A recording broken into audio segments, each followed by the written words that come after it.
disiarkan secara langsung.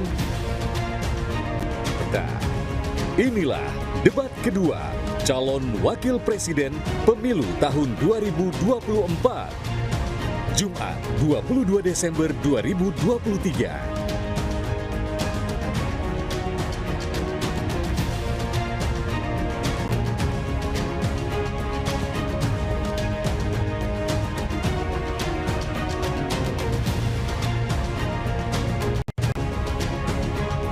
Hadirin sekalian, inilah moderator debat malam ini, Alvito Deanova Gintings dan Liviana Cerlisa.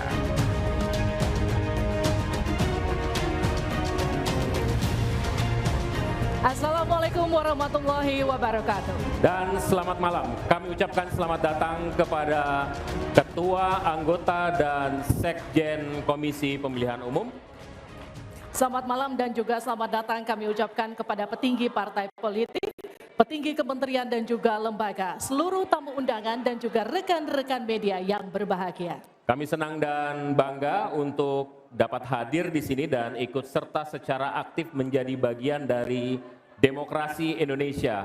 Mudah-mudahan malam hari ini ide, gagasan, dan semua upaya untuk meyakinkan Anda untuk menentukan siapa pilihan yang tepat dalam pemilu mendatang dapat terwujud. Dan ini merupakan bukan hanya memperkaya hasanah demokrasi kita, tapi juga menjadi referensi bagi Anda kelak. Ya, tentu kita semua juga berharap gagasan-gagasan yang terlontar dalam debat nanti akan jadi acuan dan juga solusi dalam membangun negeri ini.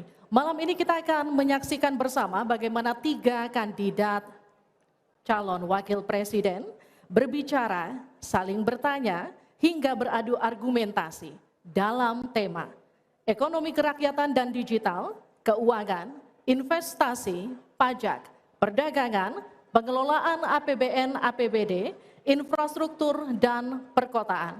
Bersama saya Liviana Cerlisa. Dan saya Alvito Deanova Gintings, inilah debat kedua calon wakil presiden pemilu 2024.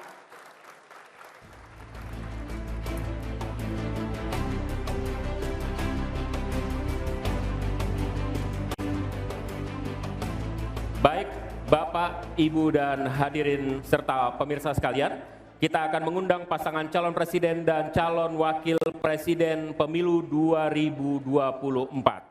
Inilah pasangan calon presiden dan calon wakil presiden nomor urut 1, Bapak Haji Anies Rashid Baswedan, PhD, dan Bapak Dr. Honoris Causa Haji Abdul Muhaimin Iskandar.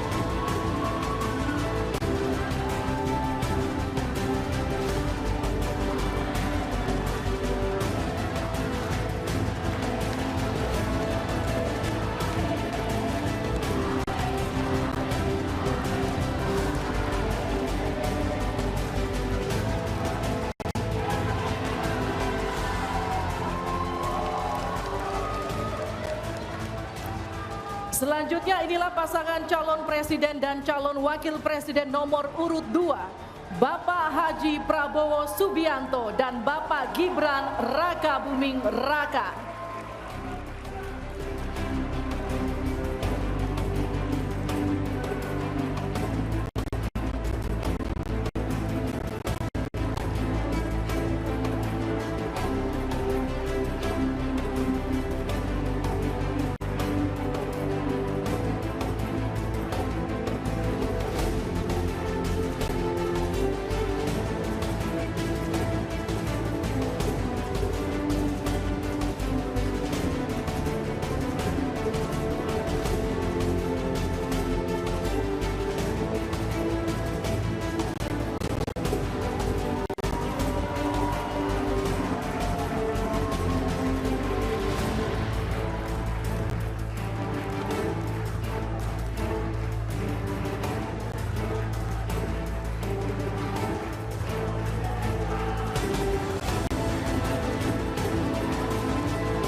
Selanjutnya kita undang pasangan calon presiden dan wakil presiden nomor urut 3, Bapak Haji Ganjar Pranowo SHMIP dan Bapak Profesor Dr.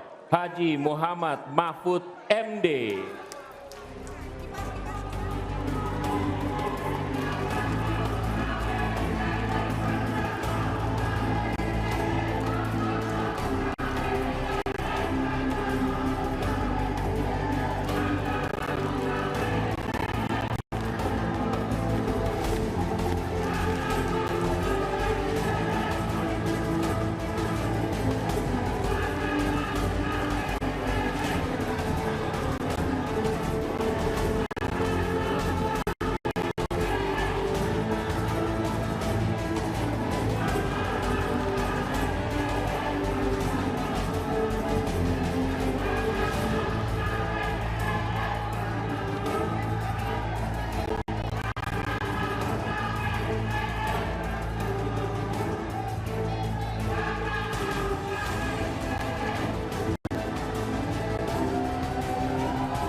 Terima kasih Bapak dan Ibu, kami persilahkan untuk duduk kembali.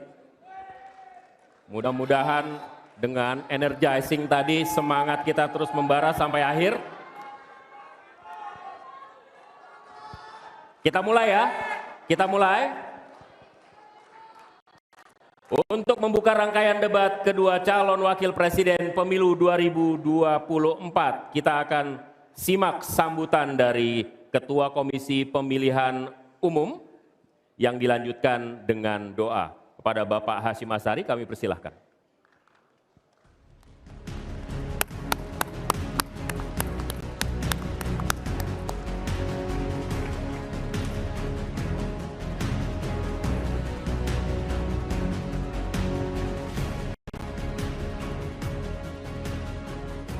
Assalamualaikum warahmatullahi wabarakatuh.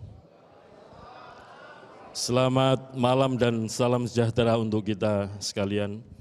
Yang saya hormati para pimpinan partai politik peserta pemilu 2024. Yang kami hormati pasangan calon presiden wakil presiden nomor urut 1 Bapak Haji Anies Rashid Baswedan dan Bapak Haji Abdul Muhaimin Iskandar. Yang kami hormati pasangan calon nomor urut 2 Bapak Haji Prabowo Subianto dan Bapak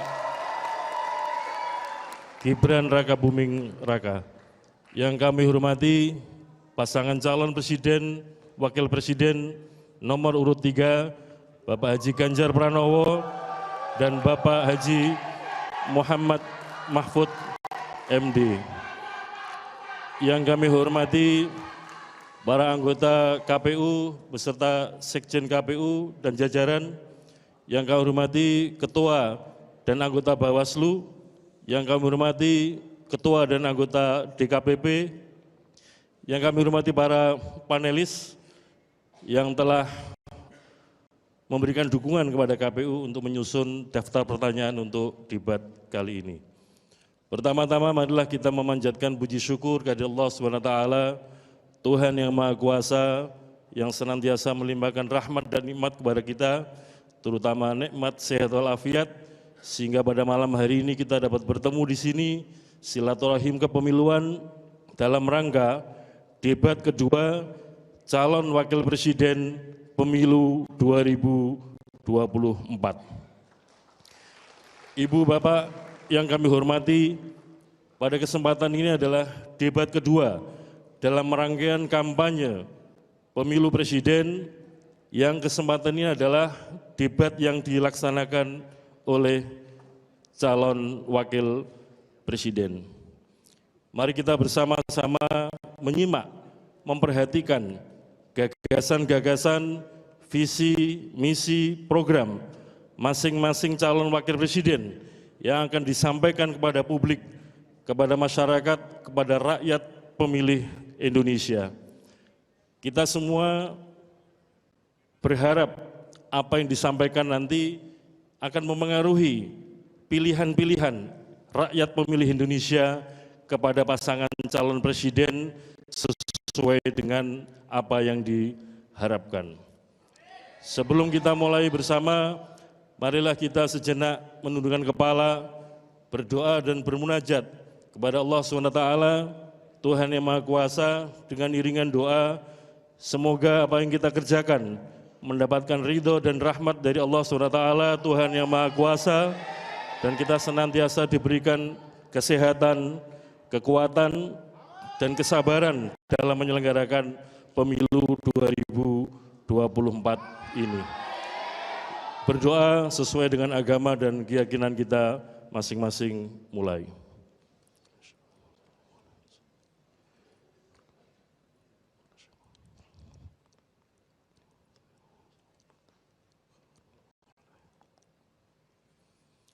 Berdoa selesai, kami ucapkan terima kasih kepada saudara moderator yang akan memimpin, memoderasi debat pada debat yang kedua ini. Kami ucapkan terima kasih kepada stasiun televisi yang menyiarkan debat kedua calon wakil presiden untuk pemilu 2024. Demikian, kiranya ada yang kurang berkenan, kami mohon maaf. Assalamualaikum warahmatullahi wabarakatuh. Waalaikumsalam warahmatullahi wabarakatuh. Terima kasih Pak Ketua.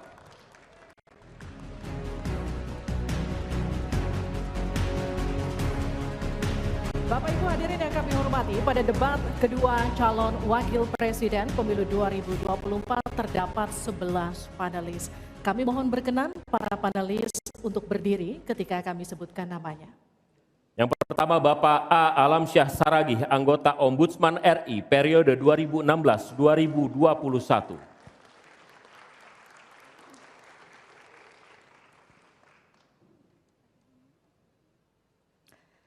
Selanjutnya Bapak Aditya Wardono SE MSI MSc PhD, Ekonom dan Pengajar Fakultas Ekonomi dan Bisnis Universitas Jember.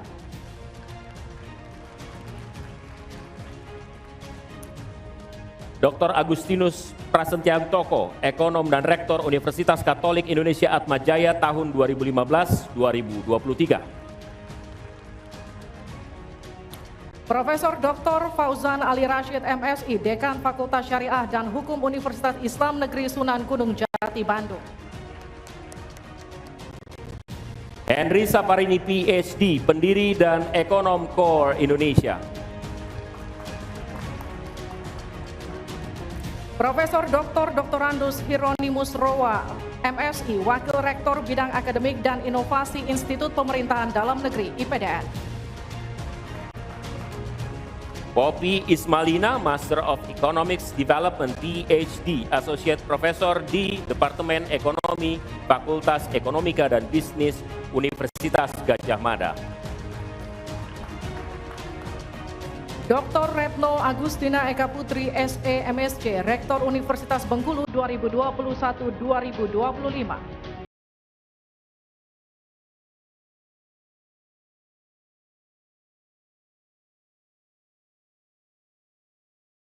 Dr. Suharnomo SE MSI, Dekan Fakultas Ekonomika dan Bisnis Universitas Diponegoro.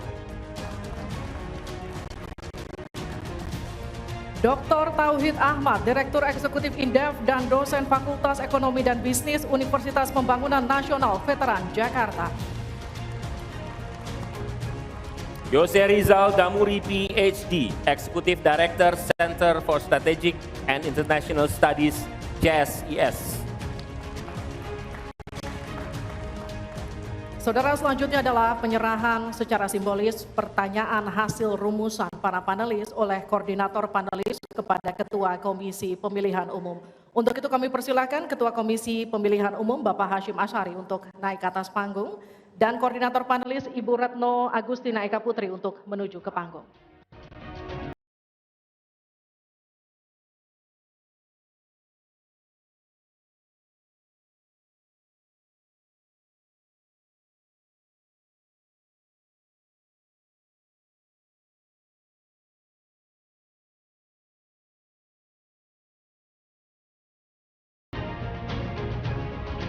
Terima kasih Pak Hashim dan Bu Retno. Silakan kembali ke tempat. Bapak Ibu hadirin sekalian, sebelum memulai debat kami memiliki tata tertib yang harus ditaati baik oleh hadirin yang ada di ruangan dan luar ruangan, dan juga harus ditaati oleh para calon wakil presiden yang akan berdebat malam ini. Kita simak bersama tata tertib debat berikut ini. Ketentuan debat, tata tertib sebelum debat. Pakaian yang digunakan adalah bebas, sopan, dan rapi. Setiap tamu undangan harus menjaga ketertiban, keamanan, serta kebersihan dan tidak membawa barang-barang yang dilarang serta dapat membahayakan orang lain di lokasi debat. Yang dapat memasuki area debat hanya nama-nama yang sudah terdaftar dan memiliki undangan debat. Untuk pengantar, pendamping tamu VIP hanya diperbolehkan mengantar ke area debat. Tim kampanye pasangan calon menempatkan petugas yang dapat menjaga ketertiban dan keamanan selama debat berlangsung. Ketentuan debat, tata tertib saat debat berlangsung. Dalam debat, pendukung tidak diperkenankan membawa bahan kampanye dan alat peraga kampanye kecuali atribut yang melekat di badan. Selama acara debat berlangsung, tamu undangan wajib menjaga ketertiban dan tidak meneriakkan yel-yel, slogan, dan melakukan intimidasi dalam bentuk ucapan maupun tindakan kepada pendukung pasangan calon, moderator, dan panelis. Selama debat berlangsung, handphone, alat komunikasi dalam kondisi hening dan dilarang mengaktifkan flashlight. Selanjutnya kami akan perkenalkan para calon wakil presiden pemilu tahun 2024. Calon wakil presiden nomor urut 1, Bapak Dr. Honoris Causa Haji Abdul Muhaimin Iskandar.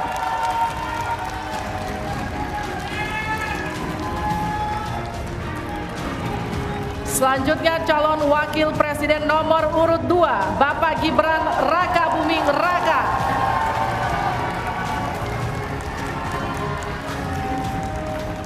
Selanjutnya calon wakil presiden nomor urut 3, Bapak Profesor Dr. Haji Mahfud MD.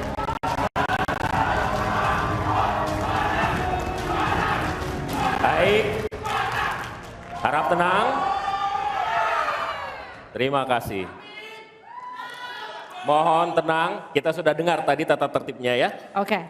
Dan langsung saja kita mulai debat calon wakil presiden pemilu 2024. Pada sesi pertama, kita akan mendengarkan visi, misi, dan program kerja masing-masing pasangan calon yang akan disampaikan calon wakil presiden 2024. Jika pada debat pertama sebelumnya penyampaian visi misi dimulai dari paslon nomor urut 1, maka debat kali ini kami persilahkan calon wakil presiden nomor urut 2, Bapak Gibran Raka Buming Raka, untuk menyampaikan visi misi dan program kerja. Kami persilahkan Pak.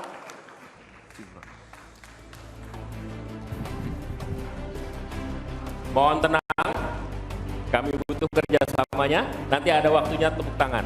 Waktu Bapak 4 menit, dimulai dari saat Bapak berbicara. Silakan. Assalamualaikum warahmatullahi wabarakatuh. Salam sejahtera, Shalom, Om Swastiastu, Namo Buddhaya, salam kebajikan. Indonesia ini negara besar. Kita harus mampu keluar dari middle income trap. Kuncinya kita harus mampu menaikkan nilai tambah di dalam negeri. Di tengah gempuran resesi global, perang dagang, konflik geopolitik, rata-rata pertumbuhan ekonomi negara kita tetap resilient di rata-rata 5%. Pertumbuhan ekonomi yang berkualitas didukung dengan penurunan angka pengangguran, angka kemiskinan, penurunan angka Gini rasio, dan juga angka inflasi yang terkendali. Bapak Ibu yang saya hormati, teman-teman sesama anak muda, lalu apa agenda ke depan? Kita akan lanjutkan hilirisasi, bukan hanya hilirisasi tambang saja, tapi juga hilirisasi pertanian, hilirisasi perikanan, hilirisasi digital, dan lain-lain. Kita lanjutkan juga pemerataan pembangunan yang tidak lagi Jawa sentris. Kita genjot terus ekonomi kreatif dan juga UMKM. Kita punya 64 juta UMKM yang menyumbangkan 61% untuk PDB kita. Jika 4 langkah tadi bisa kita penuhi, insya Allah akan terbuka 19 juta lapangan pekerjaan. Pemerataan pembangunan itu wajib. Sekarang investasi yang ada di luar Jawa sudah ada 53%. Pembangunan IKN yang berkelanjutan ini akan membuka titik pertumbuhan ekonomi baru, akan membuka akses dan juga konektivitas, sekaligus membuka lapangan kerja. IKN ini bukan hanya saja membangun bangunan pemerintahan, tapi juga sebagai simbol pemerataan pembangunan di Indonesia, dan juga sebagai simbol transformasi pembangunan Indonesia. Bapak dan Ibu yang saya hormati, saya juga berkeyakinan suatu saat nanti Indonesia akan menjadi raja energi hijau dunia dengan terus mengembangkan biodiesel, bioaftur dari sawit, bioetanol dari tebu, sekaligus kemandirian gula. Untuk menuju Indonesia emas dibutuhkan generasi emas. Kita harus mampu merubah future challenge menjadi future opportunity. Kita harus punya future talents yang dilengkapi dengan future skills. Untuk itu, hilirisasi digital akan kami genjot. Kita akan siapkan anak-anak muda yang ahli artificial intelligence, anak-anak muda yang ahli blockchain, anak-anak muda yang ahli robotik, anak-anak muda yang ahli perbankan syariah, anak-anak muda yang ahli kripto. Bapak dan Ibu yang saya hormati, narasi besarnya di sini adalah keberlanjutan, percepatan, dan penyempurnaan. Terima kasih. Wassalamualaikum warahmatullahi wabarakatuh. Selamat Hari Ibu, selamat untuk kaum perempuan hebat di Indonesia. Terima kasih. Baik, Waktu habis. terima kasih.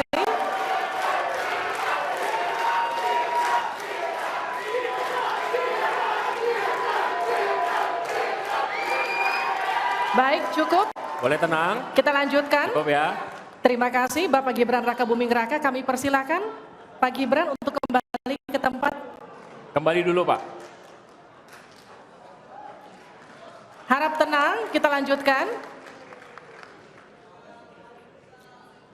Selanjutnya kami persilakan calon wakil presiden nomor urut 3, Bapak Mahfud MD, untuk naik ke atas panggung dan menyampaikan visi, misi, dan program kerja.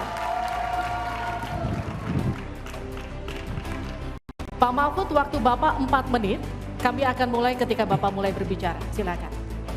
Assalamualaikum warahmatullahi wabarakatuh. Mari kita bersujud semuanya, saudara-saudara di seluruh Indonesia, kepada Ibu kita dalam rangka mengucapkan selamat Hari Ibu 22 Desember 2023 ini. Dan sesudah ini kita lanjutkan pengabdian kita kepada Ibu Pertiwi. Ada yang bertanya kepada kami, mungkin tidak Anda mentargetkan mendapat pertumbuhan ekonomi 7% di dalam 1 tahun. Karena di dalam sejarah reformasi tidak pernah sampai tumbuh sebanyak 7%. Dulu hanya itu dicapai pada tahun 89 sampai 91 di era Orde Baru. Lalu pertanyaan itu saya sampaikan kepada beberapa orang ahli, lalu mereka mengatakan hanya karena kebodohan kita ini tidak bisa menaikkan pertumbuhan ekonomi menjadi 7% karena kita ini kaya raya dengan sumber daya alam dan sumber daya manusia yang hebat. Masalahnya apa? Masalahnya banyak korupsi dan inefisiensi di sektor-sektor pertumbuhan ekonomi, yaitu di sektor konsumsi, belanja pemerintah, ekspor impor, dan investasi. Jadi dengan demikian karena banyak korupsi, dan itu memang betul terjadi. Coba lihat, berdasar hasil SIGI, Transparansi Internasional, korupsi terjadi di lembaga legislatif, eksekutif, dan yudikatif secara besar-besaran. Korupsi juga terjadi di 3 metra alam kita ini. Kita menginjak bumi, ada korupsi di tanah dan pertambangan. Kita ke laut, ada korupsi di masalah kelautan. Kita melihat udara, pesawat terbang kita, ternyata di udara juga banyak korupsi. Akibatnya apa? Rakyat miskin. Saya ketemu dengan seorang bernama Teddy dan Joni di Padang, seorang atau 2 orang pegawai angkutan perusahaan truk, menyatakan tidak pernah bisa mendapat subsidi minyak yang disediakan oleh negara karena tidak pernah sampai di korupsi.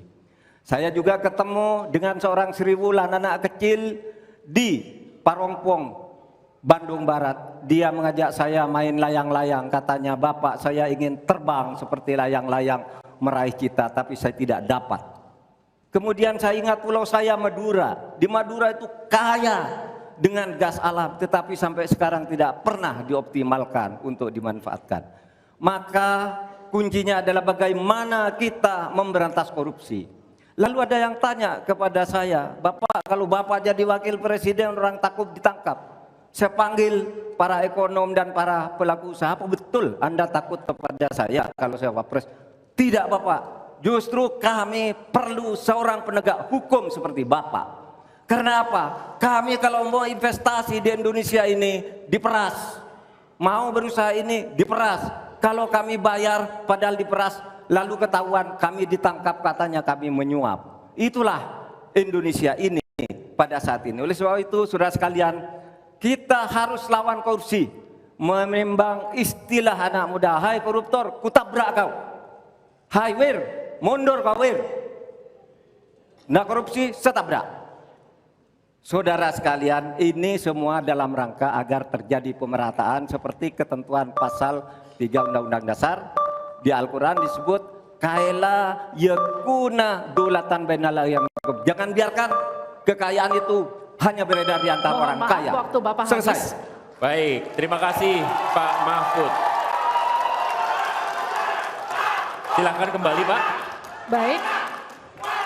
Oke, mohon tenang. Selanjutnya kami akan berikan kesempatan kepada calon wakil presiden nomor urut 1, Bapak Muhaimin Iskandar, untuk naik ke atas panggung, menyampaikan visi misi dan program kerja. Mohon tenang. Waktu Anda 4 menit, Pak, dimulai dari Anda menyampaikan gagasan Anda. Assalamualaikum warahmatullahi wabarakatuh. Selamat malam, salam sejahtera untuk kita semua. Harusnya saya bicara pada debat yang pertama. Tapi hari ini saya sungguh bersyukur akhirnya bisa bertemu. Tapi jangan salah paham, bukan karena saya ambisi jadi presiden, tapi karena saya punya pelajaran yang penting selama saya berjuang di politik. Apa itu? Saya menyaksikan dan menjadi bagian dari adanya pemerintah yang memiliki kewenangan mutlak, terutama pimpinan tertinggi, untuk bisa menghadirkan keadilan dan kemakmuran rakyat. Inilah yang disebut sebagai selepet, menjadi bagian dari kewenangan untuk menghadirkan kemakmuran dan keadilan. Selepet itu seperti sarung yang saya bawa ini. Bisa di kalangan santri, bisa membangunkan yang tidur, menggerakkan yang loyo, dan sekaligus mengingatkan yang lalai. Alhamdulillah Gusti Allah memberi kesempatan saya untuk bersama-sama Mas Anies yang memiliki pemikiran yang sama untuk terwujudnya perubahan dan perbaikan. Bahkan kami berdua seperti botol dengan tutupnya. Jangan salah, selepet itu disrupsi. Disrupsi itu adalah awal dari perubahan. Bayangkan 100 orang Indonesia kekayaannya di atas 100 juta jumlah penduduk Indonesia. Artinya ini keadaan yang tidak adil. Ini harus kita selepet. Kita juga harus punya keyakinan bahwa 100 orang yang kaya ini kita pajakin bersamaan dengan kita turunkan pajak kelas menengah di Indonesia. Hari ini cabai mahal, telur mahal, beras mahal, barang-barang mahal, tengkulak jahat, mafia, penguasai dan merajalela di mana-mana. Padahal rakyat sudah kerja. Ini harus kita selepet. Angka pengangguran sudah 8 juta, 80 juta memang bekerja, tetapi di sektor informal. Mereka tidak mendapatkan penghasilan yang pasti dan bahkan dompetnya dipastikan tipis. Ini yang harus kita selepet. Amin menginginkan bansos yang memang menjadi kewajiban negara ini diteruskan dan bahkan harus ditingkatkan sehingga kita ingin bansos plus yang semakin membawa rakyat kita memiliki kemampuan daya beli yang mendongkrak ekonomi masyarakat kita. Insya Allah Amin akan memastikan 5% anggaran dari APBN atau sekitar 150 triliun kita khususkan untuk kamu kaum muda Indonesia. Kamu yang memiliki energi besar untuk menjadi bagian terdepan bagi kemajuan bangsa kita. Salah satunya adalah kamu, kredit usaha anak muda yang diberi kesempatan untuk mengakses sebanyak-banyaknya menjadi pelaku ekonomi yang baik. Kita akan hadirkan bagaimana agar desa-desa tumbuh berkembang. Insya Allah 5 miliar per desa akan kita wujudkan tiap tahun bagi pembangunan nasional kita. Kita juga akan siapkan seluruh bantuan-bantuan yang memungkinkan tumbuh menjadi maju. Waktunya. Mohon maaf waktu Anda habis, Bapak. Terima kasih Pak, kembali ke tempat. Terima kasih. Berikan aplaus dan apresiasi untuk 3 calon wakil presiden yang sudah menyampaikan visi, misi, dan program mereka.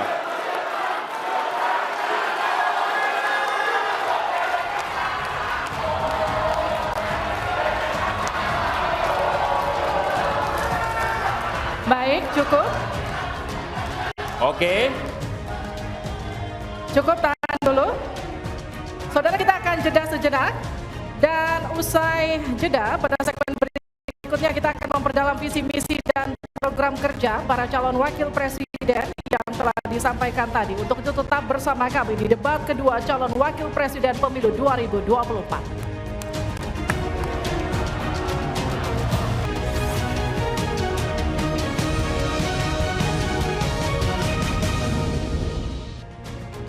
Anda kembali menyaksikan debat kedua calon wakil presiden pemilu 2024. Bapak Ibu sekalian, calon wakil presiden akan menjawab pertanyaan yang telah dibuat oleh tim panelis. Ada 11 panelis yang disiapkan oleh KPU dan selama kurang lebih 1 hari kemarin mereka menyiapkan sejumlah pertanyaan.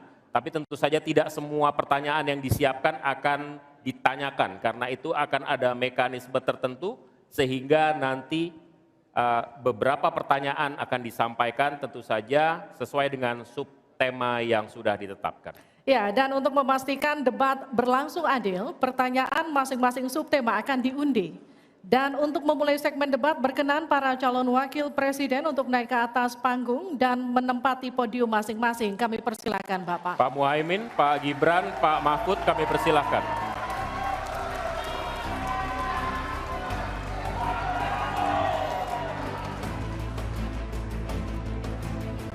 Pada segmen pertama penyampaian visi misi dimulai dengan calon wakil presiden nomor urut 2, maka di sesi ini kita mulai dengan calon wakil presiden nomor urut 3. Dan untuk itu kami persilakan panelis Alamsyah Saragih untuk mengambil subtema pertanyaan di dalam fishbowl, kemudian silahkan diperlihatkan ke calon wakil presiden dan juga moderator.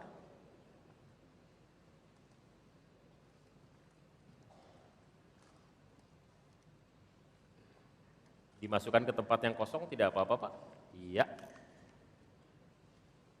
Tarik saja biar cepat. Yes. Silakan diperlihatkan. Ekonomi kerakyatan digital.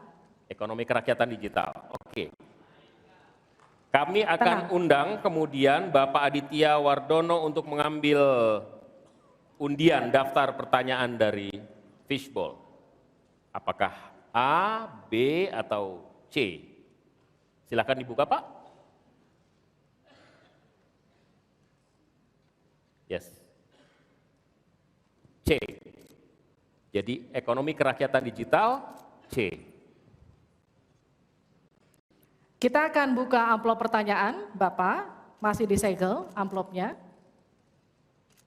Dan kami ingatkan kepada calon wakil presiden untuk mendengarkan dengan seksama, karena pertanyaan hanya akan dibacakan satu kali.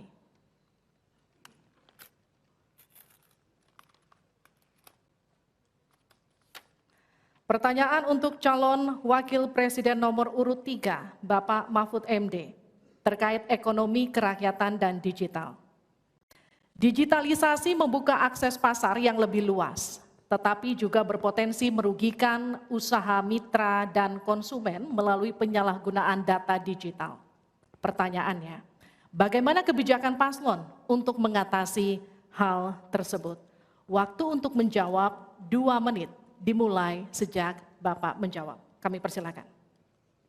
Baik, kalau kebijakan data digital, yang terakhir ini kita sudah punya 2 undang-undang yang baru, yaitu Undang-Undang PDP dan Undang-Undang ITE yang baru saja diresmikan. Tapi lebih dari itu, menurut saya digital atau ekonomi digital ini tidak bisa dihindarkan oleh siapapun. Oleh sebab itu, ya kita tidak bisa menolaknya, tetapi harus berhati-hati karena terjadi disrupsi yang luar biasa dalam perkembangan digital ini. Saya menangani kasus misalnya pinjol, di mana rakyat menjadi korban dari kegiatan ekonomi digital. Ada kripto misalnya. Kasus pinjol itu sendiri sungguh sangat problematik. Kenapa? Karena dia dibuat secara hukum perdata melalui gadget. Rakyat yang tidak tahu langsung bilang, kamu mau pinjam uang sekian? Yes. Bunganya sekian? Yes. Kalau tidak bayar sekian, yes, itu perdata. Dan itu banyak yang menjadi korban, banyak yang sampai bunuh diri. Ada seorang dari Semarang, seorang guru, meminjam hanya 500.000, kemudian hutangnya menjadi 240 juta, karena selalu bertambah bunganya. Kemudian ada yang sampai bunuh diri. Dalam hal pinjol ini ketika saya sampaikan ke Polri, tidak bisa Pak, itu hukum perdata. Ketika saya sampaikan ke OJK, OJK bilang itu bukan kewenangan kami. Itu bukan kewenangan kami karena mereka ilegal, tidak terdaftar. Berkali-kali saya panggil, kemudian saya undang dalam rapat bersama gabungan di Menko Polhukam. Kita nyatakan bahwa itu tindak pidana dan harus segera ditangkap. Itulah dalam sehari kemudian ditangkap 144 orang di hari itu juga. Sekian. Baik, tepat waktu. Selanjutnya kami berikan kesempatan kepada Pak Mahfud, selain pemberantasan pinjaman online, judi online, ini pun masih harus diselepet lagi karena tidak komprehensif di dalam menangani ini sehingga pinjol masih merajalela, judi online masih merajalela. Yang lebih penting dari itu Pak Mahfud bahwa sebetulnya kemampuan untuk masuk pada dunia digital membutuhkan bantuan dari pemerintah untuk turun tangan. Menangani apa? Mulai dari literasi digital untuk UMKM, yang kedua membantu push pemasaran bagi keberlangsungan UMKM menghadapi persaingan yang sangat ketat.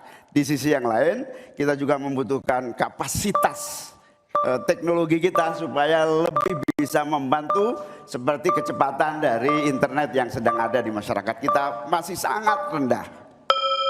Baik, harap tenang. Selanjutnya kita akan beralih ke calon wakil presiden nomor urut 2, Bapak Gibran Rakabuming Raka untuk menanggapi. Waktu Bapak untuk menanggapi 1 menit, kita mulai sejak Bapak mulai berbicara.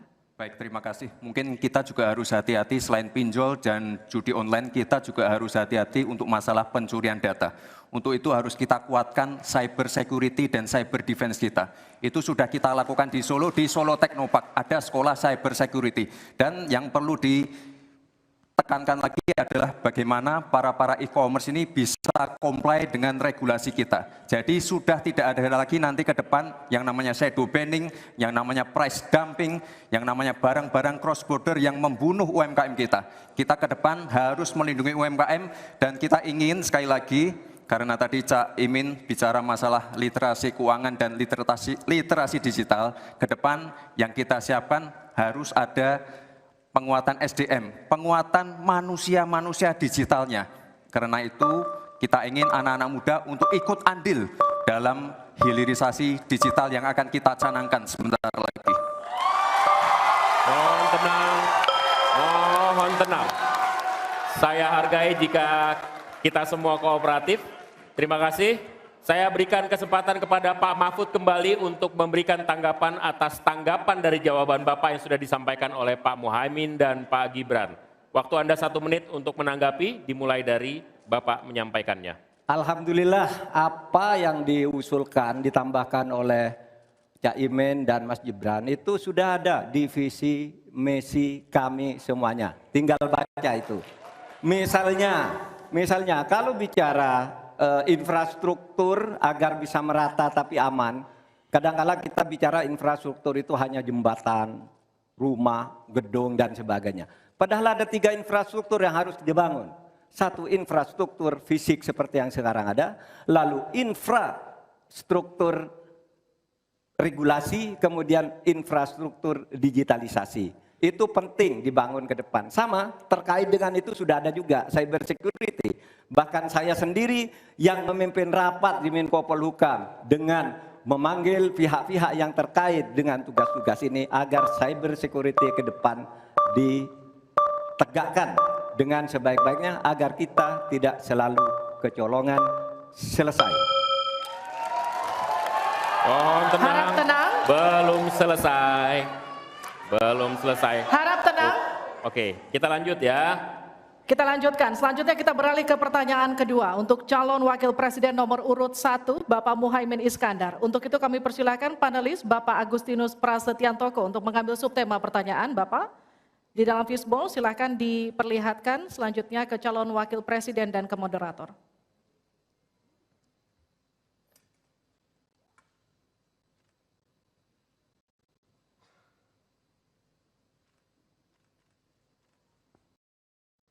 Investasi. Selanjutnya kami mengundang Bapak Fauzan Ali Rashid untuk mengambil undian huruf A, B, atau C. Kita lihat. Huruf A. Baik, terima kasih Pak.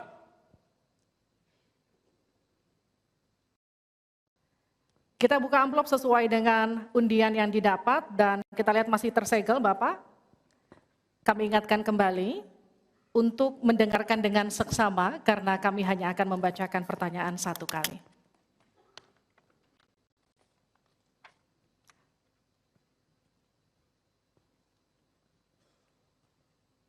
Pertanyaan untuk calon wakil presiden nomor urut 1, Bapak Muhaimin Iskandar dengan subtema investasi. Kontribusi usaha menengah terhadap ekonomi kita sebesar 13%, sementara Thailand mencapai 18% dan Singapura 22%.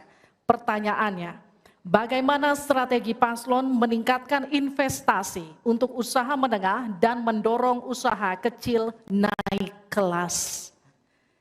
Waktu Bapak untuk menjawab 2 menit dimulai sejak Bapak berbicara. Silakan. Terima kasih. Investasi salah satu yang paling penting buat pertumbuhan ekonomi kita. Dan investasi tidak akan ada masuk ke tanah air kita apabila tidak kita bangun trust, kepercayaan internasional, kepercayaan dalam negeri dengan apa? Dengan kepastian hukum dan terjaganya kestabilan usaha yang berkembang di masyarakat kita. Di sisi yang lain, investasi juga masih sangat tertutup. Kita ingin investasi ini begitu terbuka dan tidak hanya berkonsentrasi kepada investasi yang menumpuk pada sektor-sektor tertentu atau padat modal. Kita perlu menggeser investasi ini menjadi padat karya yang bisa melibatkan seluruh anak bangsa ini mendapatkan pekerjaan. Di sisi yang lain, di lain halnya investasi yang transparan akan membuka akses usaha kecil dan menengah untuk terlibat di dalam proses investasi yang masuk ke dalam negeri maupun yang ada di masyarakat. Kedua, agar investasi ini bisa masuk buat kalangan UMKM dan seluruh pelaku usaha kecil, maka kita harus kuatkan kapasitas dan kualitas produksi dari UMKM kita, sekaligus tanggung jawab pemerintah ini meyakinkan sekaligus memberi fasilitas kemampuan pemasaran untuk meyakinkan para calon investor baik di dalam negeri maupun dari luar negeri. Yang lebih penting dari itu adalah kepastian hukum, termasuk di dalamnya adalah jaminan akan investasi tidak akan disalahgunakan atau tidak menjadi beban baru, dalam artian investasi mengandung kecurigaan kerugian yang itu diakibatkan kepercayaan yang menurun. Kredibilitas pemerintah hukum harus ditegakkan untuk membangun trust agar semua yang investasi merasa aman. Cukup, waktu Anda habis. Terima kasih, mohon tenang.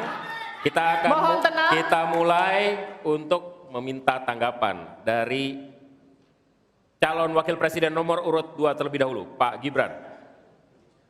Silakan. Baik, terima kasih Gus Muhaimin. Mungkin PR kita ke depan adalah bagaimana kita bisa menurunkan indeks ICOR kita. Kita ingin indeks ICOR kita turun ke angka 4 atau 5%, sehingga investasi akan naik dan akan menumbuhkan trust juga dari para calon-calon investor. Lalu ini yang perlu kita garis bawahi. Kita ingin akses untuk logistik harus terkoneksikan sehingga distribusi bisa menurun. Lalu untuk UMKM, ini memang PR kita ke depan juga. Kita ingin memperbanyak inkubasi sehingga UMKM kita bisa naik kelas. Kita dampingi dari A sampai Z. Kita dampingi dari packagingnya, dari brandingnya, dari marketing ownernya. Setelah selesai, kita dampingi lagi permodalannya. Setelah selesai, kita dampingi lagi untuk bisa mendapatkan off-taker. Terima kasih. Waktu Anda masih tersisa, Bapak. Mohon tenang. Cukup? Cukup? Baik. Selanjutnya saya berikan kesempatan kepada calon wakil presiden nomor urut 3, Pak Mahfud. Caimin, calon wakil presiden paslon 1. Begini, yang Bapak sampaikan itu tadi saya kira itu sangat normatif. Seharusnya begitu. Di lapangan Pak, investasi itu sulit loh Pak. Prosedurnya bertele-tele, ada konflik of interest di mana pejabat yang ngurus itu misalnya harus mendapat sesuatu tapi disalurkan lewat si A. Itu laporan yang masuk ke saya. Ada urusan harusnya diinvestasikan untuk rakyat, itu malah disentralisasi ke negara, dibuat PT sendiri lalu diurus sendiri, rakyatnya tidak kebagian. Nah itu yang sering saya dapat laporan dari berbagai tempat. Minta izin misalnya untuk UMKM misalnya, berapa? Perlu 24 meja Pak untuk mendapat izin UMKM. Pertanyaan saya, instrumen hukum apa yang Pak Imin bisa sediakan untuk menjawab itu semua? Selesai. Baik, terima kasih. Tenang, nanti ada saatnya untuk memberikan aplaus. Selanjutnya kita akan ke calon wakil presiden nomor urut 1, Bapak Muhaimin Iskandar, untuk menanggapi kembali. Waktu Anda 1 menit, kita mulai. Memang apa yang disampaikan Pak Gibran, selain kita bantu permodalan dan kapasitas untuk produksi yang meyakinkan para investor masuk, ada prasyarat-prasyarat mutlak yang disiapkan pemerintah. Sekaligus menanggapi Pak Mahfud, kita punya undang-undang Omnibus Law. Kita punya sistem baru yang lebih efektif dan ramah terhadap investasi. Tetapi sekali lagi, pemerintah terlampau lambat dalam mengimplementasikan itu semua. Sehingga harus kita selepet supaya lebih cepat lagi menyediakan sarana dan prasarana bagi percepatan izin. Berbelit-belitnya izin saya setuju. Menjadi penyebab utama trust itu hilang. Nah, kita harus membenahi pada wilayah pemerintahan kita yang harus memberikan satu sarana infrastruktur yang memadai. Saya setuju, logistik menjadi salah satu kunci pentingnya. Logistik yang menyambungkan antara kebutuhan murahnya angkut barang sehingga investasi Cukup, waktu Anda habis. Harap tenang, kita lanjutkan. Kita masih lanjut. Selanjutnya kita akan beralih ke pertanyaan untuk calon wakil presiden nomor urut 2, Bapak Gibran Rakabuming Raka. Untuk itu kami persilahkan panelis Ibu Henry Saparini untuk mengambil subtema. Silakan Ibu. Dan silakan diperlihatkan kepada calon wakil presiden dan juga ke moderator.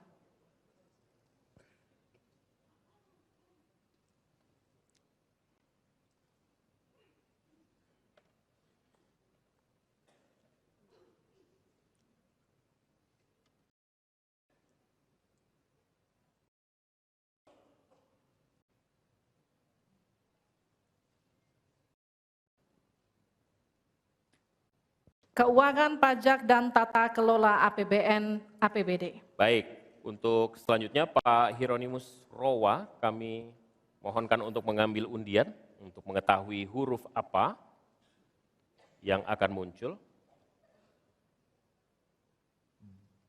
B, ya. Baik, terima kasih. Kita akan ambil dan buka amplop pertanyaan sesuai dengan undian dan silahkan, amplopnya masih tersegel. Kami ingatkan kembali, mohon disimak baik-baik, karena kami hanya akan membacakan pertanyaan 1 kali. Pertanyaan untuk calon wakil presiden nomor urut 2, Bapak Gibran Rakabuming Raka. Untuk subtema keuangan, pajak, pengelolaan APBN dan APBD. Hanya sepertiga APBN yang dapat digunakan untuk membiayai pembangunan. Padahal janji kerja program paslon memerlukan biaya tinggi. Pertanyaannya, mana yang menjadi pilihan prioritas anggaran? Pembangunan infrastruktur fisik atau pembangunan kualitas SDM dan ekonomi rakyat? Waktu Bapak untuk menjawab 2 menit, kita mulai ketika Bapak mulai berbicara. Baik, terima kasih. Tidak semuanya harus menggunakan APBN. Contoh IKN. Banyak yang gagal paham. Tidak 100% pembangunan IKN itu menggunakan APBN. Yang digunakan hanya 20%. Sisanya adalah investasi dari swasta dan investasi dari luar negeri. Ini yang banyak yang gagal paham. Lalu kita mengacu ke pertanyaan, infrastruktur fisik atau SDM, dua-duanya penting. Dan dua-duanya harus dijalankan secara paralel. Karena sekali lagi, untuk menuju Indonesia emas dibutuhkan generasi emas. Kita butuh future talents yang menguasai future skills. Untuk itu, di tingkat SMK misalnya, kita perlu alat-alat yang ada di SMK itu bisa memenuhi kebutuhan zaman, kebutuhan industri. Sehingga ketika anak SMK lulus, mereka benar-benar bisa siap kerja, siap menerima tantangan kerja.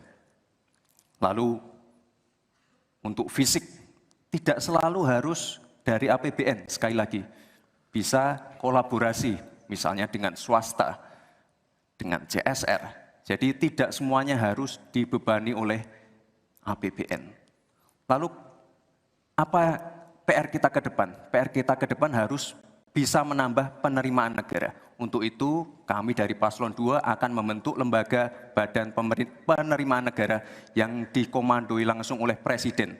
Sehingga nanti ketika berkoordinasi dengan kementerian-kementerian, ini bisa lebih luas. Dan sekali lagi kita ingin menaikkan rasio pajak, sehingga penerimaan negara nanti bisa kita gunakan untuk pendidikan, untuk kesehatan, dan lain-lain. Terima kasih.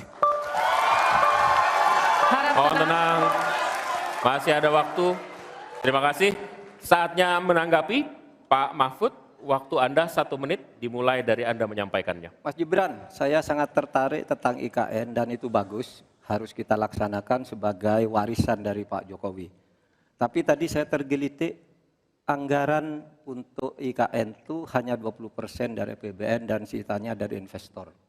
Sejauh yang kita baca, sampai sekarang belum ada satupun investor yang masuk ke sana. Coba kalau ada sebutkan, sebutkan misalnya 2 atau 1 gitu, investor mana yang sudah masuk ke sana. Yang saya dengar justru ada ratusan ribu hektar tanah sudah dikuasai oleh pengusaha-pengusaha tertentu sekarang ini. Nah, saya setuju ke depannya itu agar mengundang investor, IKN harus diteruskan tetapi pendanaannya harus sesuai dengan tujuan semula, bahwa itu sebenarnya mengundang investor. Tapi sekarang ini yang sudah jadi itu semuanya dari APBN. Sehingga memang diperlukan langkah-langkah perbaikan agar warisan baik Presiden Jokowi ini bisa kita lanjutkan. Terima kasih, selesai. Baik. Terima kasih. Kita masih lanjut. Mohon tenang. Selanjutnya giliran calon wakil presiden nomor urut 1 Bapak Muhaimin Iskandar untuk memberikan tanggapan. Waktu Anda 1 menit. Kita mulai ketika Anda mulai berbicara. Mohon tenang dulu. Iya. Saya baru tahu kalau boleh di sini juga. Supaya lebih dekat sama panelis. Bisa mulai. Jadi saya setuju bahwa yang paling penting bukan soal infrastruktur dulu atau SDM dulu. Yang paling penting dari ini adalah kemampuan membaca skala prioritas. Seluruh proyek-proyek besar yang ambisius, ini IKN sebagai salah satu contoh saja, itu kalau hanya mengandalkan APBN hampir 500 triliun. Padahal 1% saja dari 400 sekian triliun itu untuk bangun jalan seluruh Kalimantan beres. Membangun seluruh kota-kota di Kalimantan beres. Dan yang paling penting infrastruktur yang untuk SDM 3% aja dari seluruh anggaran IKN itu bisa membangun sekolah dengan baik di seluruh Kalimantan. Itu contoh kemampuan mengambil skala prioritas. Oleh karena itu skala prioritas sangat penting. Mohon tenang. Sekarang kita berikan kesempatan kepada Pak Gibran untuk menanggapi atas tanggapan yang sudah disampaikan. Silakan. Baik, saya izin menanggapi Gus Muhaimin dulu. Saya ingat sekali Gus Muhaimin dulu sempat ikut meresmikan dan potong tumpeng di IKN. Ini gimana? Ini nggak konsisten. Dulu dukung, sekarang nggak dukung karena menjadi wakilnya Pak Anies yang mengusung tema perubahan. Sekali lagi Gus, mohon maaf, IKN ini bukan hanya membangun bangunan pemerintah, tapi juga sebagai simbol pemerataan pembangunan di Indonesia, sebagai simbol transformasi pembangunan di Indonesia. Dan untuk menanggapi Prof. Mahfud, Prof, mungkin nanti setelah pulang dari debat bisa di Google, sudah banyak yang masuk. Hanya pada Agung Sedayu. Dan nanti akan tambah lagi mungkin setelah Pilpres, karena mereka akan pasti akan wait and see melihat stabilitas politik di Indonesia. Terima kasih Prof. Baik, silakan berikan apresiasi dan aplaus dulu deh. Biar semangat semua. 1, 2, 3 pendukung-pendukungnya silakan bersemangat memberikan apresiasi.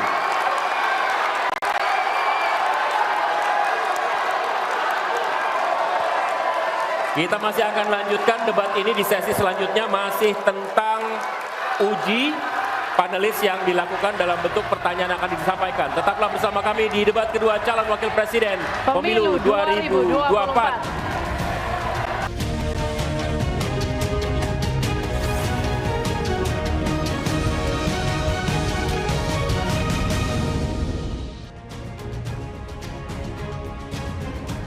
Masih di debat kedua calon wakil presiden pemilu 2024, kami undang Pak Muhaimin, Pak Gibran, dan Pak Mahfud untuk tetap ada di podium. Kita masih akan lanjutkan pendalaman visi dan misi.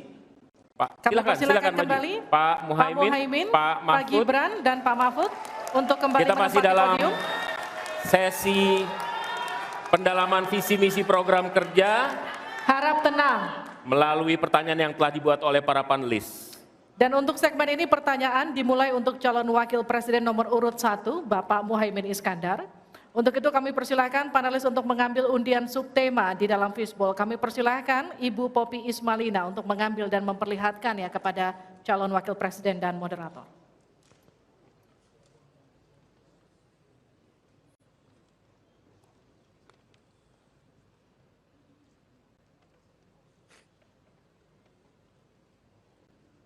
Silakan diperlihatkan. Oke. Perkotaan. Baik, selanjutnya Ibu Retno Agustina Eka Putri untuk mengundi huruf A, B, atau C.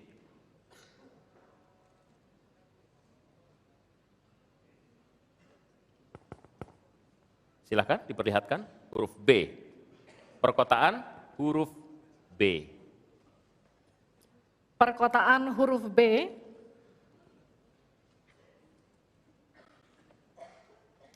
Kita akan buka amplop pertanyaan yang masih disegel. Dan kami kembali ingatkan kepada para calon wakil presiden untuk mendengarkan dengan seksama, karena kami hanya akan membacakan pertanyaan satu kali.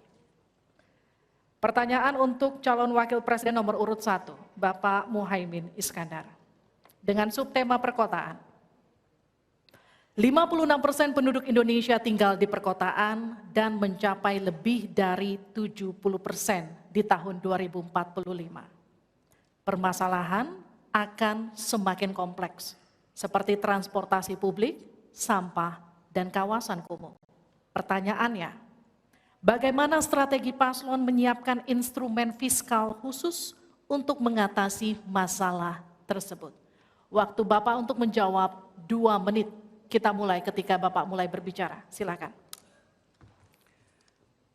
Terima kasih. Perkotaan ini menjadi kebutuhan untuk terus menjadi bagian dari pembangunan nasional kita. Di antara kebutuhan pokok dari perkotaan ini adalah infrastruktur yang memadai.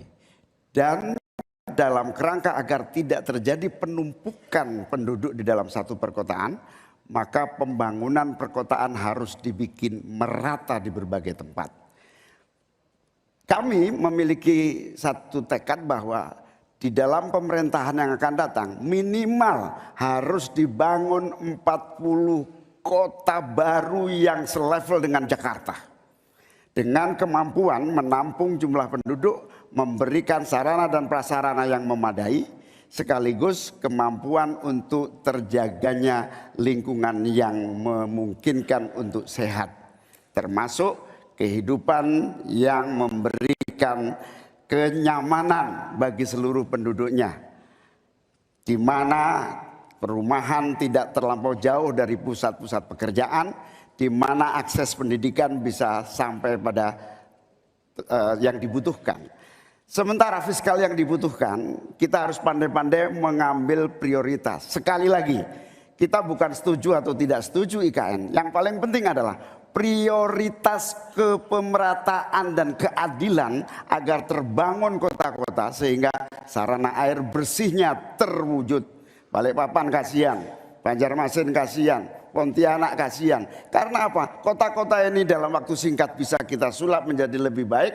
Karena apa? Fiskal yang kita sediakan dirata adilkan di masing-masing perkotaan. Terakhir, bahwa perkotaan membutuhkan pendanaan, kita harus libatkan investasi swasta yang kita beri kepercayaan lebih baik lagi. Terima kasih.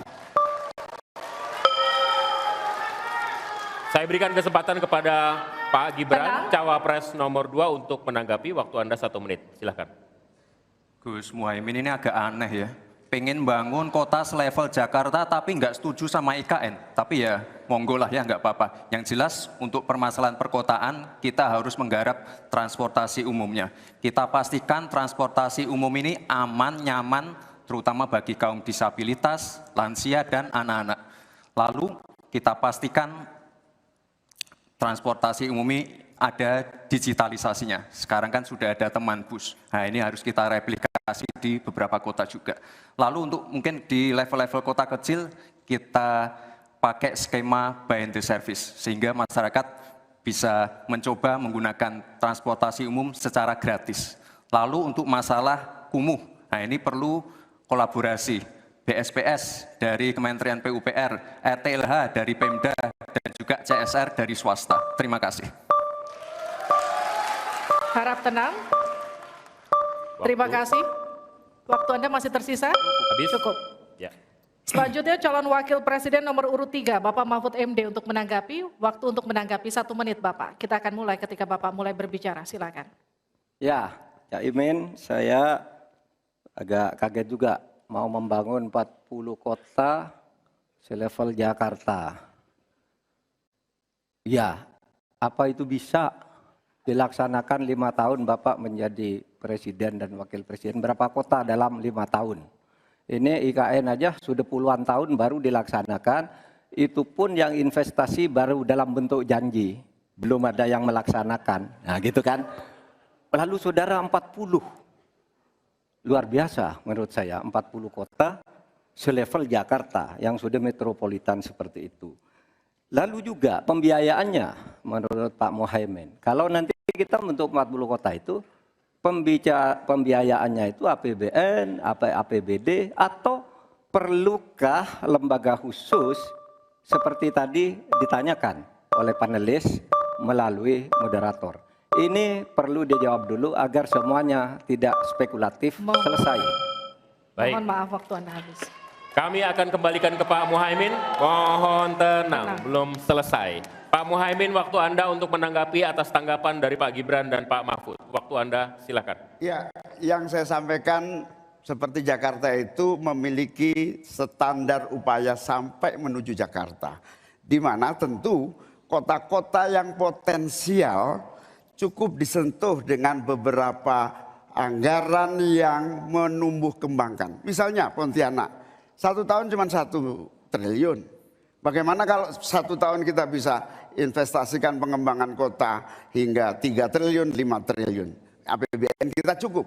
Apalagi kalau seperti yang sampaikan Pak Gibran tadi, melibatkan berbagai cara pembiayaan yang melibatkan baik itu swasta maupun CSR. Jadi apa yang saya sampaikan selevel Jakarta itu target utama. Tetapi yang lebih penting dari itu adalah infrastruktur yang dibutuhkan dipersiapkan dari potensi yang sudah ada. Sehingga dalam waktu singkat kota-kota 40 kota itu benar-benar sudah menggunakan potensi yang sudah dimiliki yang ada. Habis. Harap tenang, nanti kita akan berikan waktu untuk aplaus. Selanjutnya kita akan beralih ke pertanyaan untuk calon wakil presiden nomor urut 2, Bapak Gibran Rakabuming Raka. Tenang. Untuk itu kita akan persilakan panelis Bapak Suharnomo untuk mengambil undian subtema kelima dalam Fishbowl. Silakan diperlihatkan ke calon wakil presiden dan ke moderator Bapak.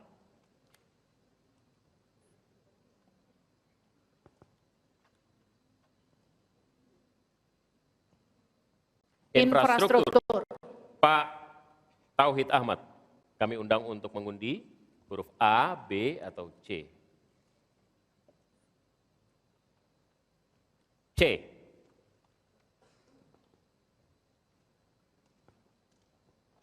Infrastruktur huruf C. Masih tersegel Bapak.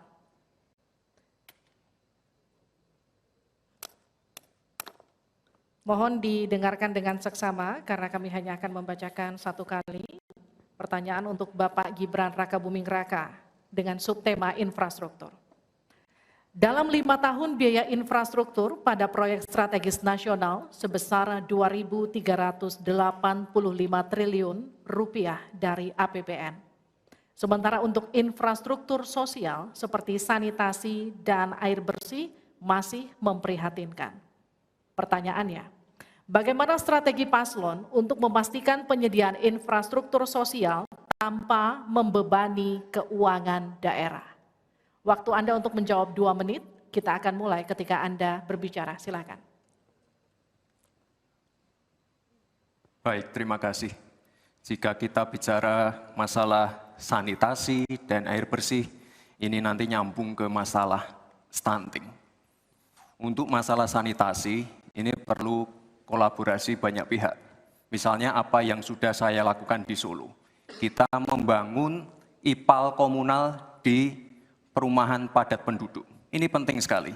Lalu untuk kebutuhan air bersih, kita juga bekerja sama dengan kabupaten sekitar, misalnya dengan Wonogiri, Klaten, untuk mendapatkan air bersih.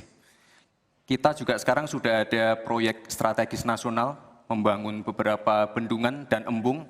Ini nanti juga penting untuk meneruskan program pengairan nasional yang nanti berguna untuk pengadaan air bersih dan juga untuk mengairi sawah.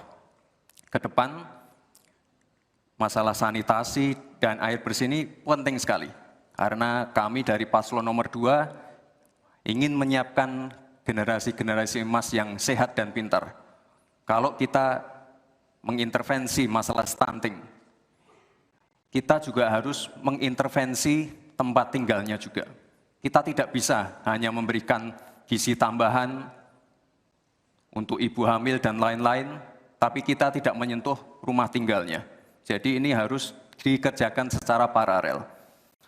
Stunting kita kerjakan, pemenuhan gizi kita kerjakan, sanitasi, drainase, air bersih, kawasan kumuh, ini harus kita selesaikan juga secara paralel.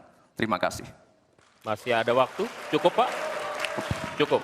Baik, saya berikan waktu untuk Pak Mahfud untuk menanggapi jawaban dari Pak Gibran. Mas Gibran yang terhormat, tadi itu pertanyaan yang dibaca oleh moderator, bagaimana strategi paslon untuk memastikan penyediaan infrastruktur sosial tanpa membebani keuangan daerah. Kayaknya belum terjawab. Tadi yang dijawab tuh infrastruktur fisik semua tuh. Infrastruktur itu kan ya ada infrastruktur sosial, ya itu yang penting. Kemudian regulasi.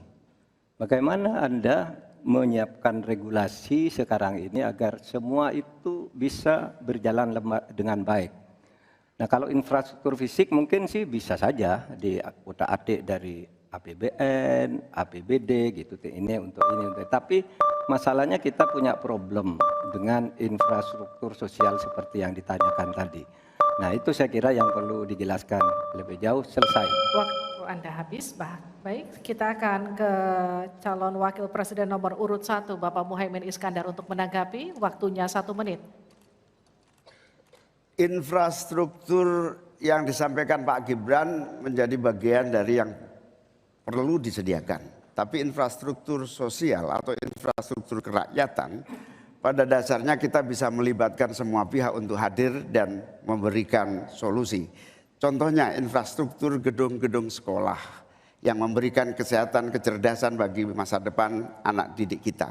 Apa yang bisa kita lakukan? Misalnya kita bebaskan pajak buat seluruh penyelenggara pendidikan supaya fiskalnya terpenuhi, supaya pendidikan bisa terjangkau, sehingga semua bentuk pendidikan, semua bentuk yang berkaitan dengan pencerdasan kehidupan masyarakat kotanya, maka dibebaskan pajaknya. Ini seperti yang sudah dilakukan di Jakarta, yang ini bisa kita tarik ke tingkat nasional. Infrastruktur sosial tercipta dengan pemerintah memberi fasilitas yang memadai. Cukup, Pak? Bapak? Cukup. Baik. Kita stop, countdown. Tenang. Saya berikan kembali waktu untuk Pak Gibran untuk menanggapi atas tanggapan dari Pak Mahfud dan Pak Muhaimin. Baik, terima kasih. Mungkin Prof. Mahfud dan Gus Muhaimin kurang paham dengan apa yang sudah saya paparkan. Saya tadi juga bicara masalah infrastruktur sosial, stunting itu loh Pak. Ya, tapi nggak apa-apa, saya perjelas lagi. Kita punya program makan siang gratis. Banyak yang nyinyir, tapi sekali lagi Pak, program makan siang gratis ini adalah investasi menuju Indonesia emas.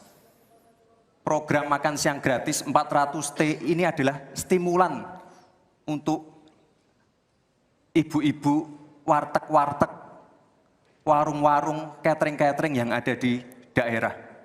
Bayangkan 400T mengucur ke daerah-daerah. semua ibu-ibu ikut memasak makan siang untuk anak-anak kita. Itu Pak yang saya maksud dengan infrastruktur sosial, program makan siang gratis, investasi ke depan untuk menuju Indonesia emas. Terima kasih.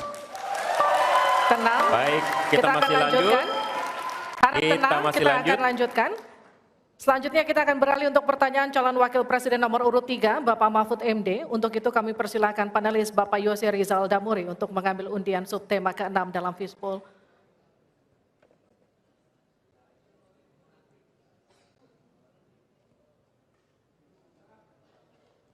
Silakan diperlihatkan ke calon wakil presiden dan ke moderator.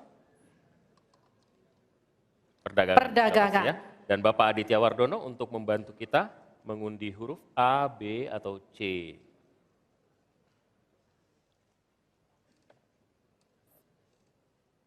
Perdagangan C. Terima kasih. Perdagangan huruf C, Pak Mahfud. Masih tersegel.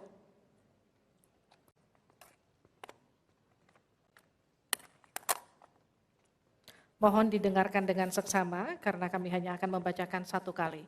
Pertanyaan untuk Bapak Mahfud MD dengan subtema perdagangan. Untuk meliberalisasi perekonomian, Indonesia telah meratifikasi lebih dari 25 perjanjian perdagangan bebas. Tetapi pemanfaatannya belum optimal untuk mendorong ekspor dan investasi. Pertanyaannya, bagaimana strategi paslon untuk mengoptimalkan pemanfaatan perjanjian-perjanjian tersebut guna meningkatkan ekspor dan memperkecil defisit neraca perdagangan? Waktu Bapak untuk menjawab 2 menit, kami persilakan ketika Bapak mulai berbicara. Baik, menurut saya untuk mengoptimalkan pemanfaatan perjanjian-perjanjian, saudara sekalian, saya dan Mas Ganjar kebetulan Ganjar Mahfud ini sudah berdiskusi lama tentang ini. Sekurang-kurangnya ada 3 hal yang menjadi strategi kami. Pertama, mengutamakan diplomasi ekonomi. Sehingga para duta besar yang ada di luar negeri itu, menurut Pak Jokowi pada saat awal-awal kami dilantik, duta besar itu adalah duta ekonomi. Optimalkan diplomasi ekonomi dengan negara-negara lain. Yaitu. Kemudian yang kedua, juga kami akan melakukan perdagangan untuk mengintegrasikan perdagangan nasional kita ini ke perdagangan global. Sehingga memenuhi standar-standar internasional untuk setiap apa yang kita punyai mau dimasukkan ke dunia global itu sudah jelas. Standarnya bisa diterima gitu. Dan kita juga membuat regulasi di sini agar tidak misalnya upaya perdagangan kita lalu diblokir atau dicurangi oleh teman-teman kita sendiri, pelaku-pelaku ekonomi di dalam yang berintegrasi atau berkoalisi dengan pejabat-pejabat publik. Kemudian, saudara kalian, kami akan mengutamakan penguatan ekonomi nasional agar ekonomi nasional itu juga bisa tumbuh ke dalam sehingga nantinya masuk dengan strategi kedua tadi bahwa kualitas barang dagangan kita itu bisa diterima di luar negeri dan produktif sehingga juga tidak susah misalnya untuk diterima oleh dunia internasional. Saya kira itu bagian strategi yang sudah kami diskusikan dan selesai. Terima kasih Pak Harap Mahfud. Saya persilakan Pak Muhaimin untuk menanggapi jawaban dari Pak Mahfud tadi. Ya, Pak Mahfud, kalau diplomasi sebagai pemasaran itu normatif ya. Ini sudah menjadi pengetahuan umum. Yang paling penting itu adalah bagaimana nyelepet para diplomat berubah wajah menjadi pemasar-pemasar yang tangguh. Diplomasi pemasaran yang ekspansif itu tidak kita miliki. Karena memang seluruh cara kerja diplomasi kita masih politik dan sangat normatif. Yang kedua, kita bisa hadir di dalam dunia perdagangan global kalau kualitas produksi dalam negeri kita juga punya standar yang baik. Saya sampai hari ini sangat prihatin. Kita tidak ada satupun yang terus mengupgrade secara masif kualitas dan standar. Semuanya kayak dibiarkan tumbuh sendiri-sendiri gitu. Tidak ada satu gerakan yang lebih terstruktur, baik dari Menteri Perdagangan, Menteri Koperasi UKM, dalam satu gerakan meningkatkan kualitas berstandar internasional. Cukup Bapak, harap tenang. Selanjutnya kita akan ke calon wakil presiden nomor urut 2, Bapak Gibran Rakabuming Raka untuk menanggapi, waktunya 1 menit, silakan. Baik, terima kasih. Paslon nomor 1 dan 3 sudah bicara masalah diplomasi. Saya akan memberikan solusi yang konkret aja, paling konkret, hilirisasi. Kita jangan mau lagi mengirim barang mentah. Kita harus mampu meningkatkan nilai tambah dalam negeri. Saya kasih contoh, nikel. Dulu sebelum ada hilirisasi, kita ekspor hanya 3 miliar US dollars. Sekarang setelah hilirisasi bisa menjadi 33 miliar US dollars. Ini saya baru bicara masalah nikel loh Pak. Belum bicara masalah tembaga, boksit, timah, dan lain-lain. Konkret, jelas, singkat, padat, jelas. Terima kasih. Waktu Anda masih tersisa? Cukup? Cukup Bapak? Cukup. Baik. Baik.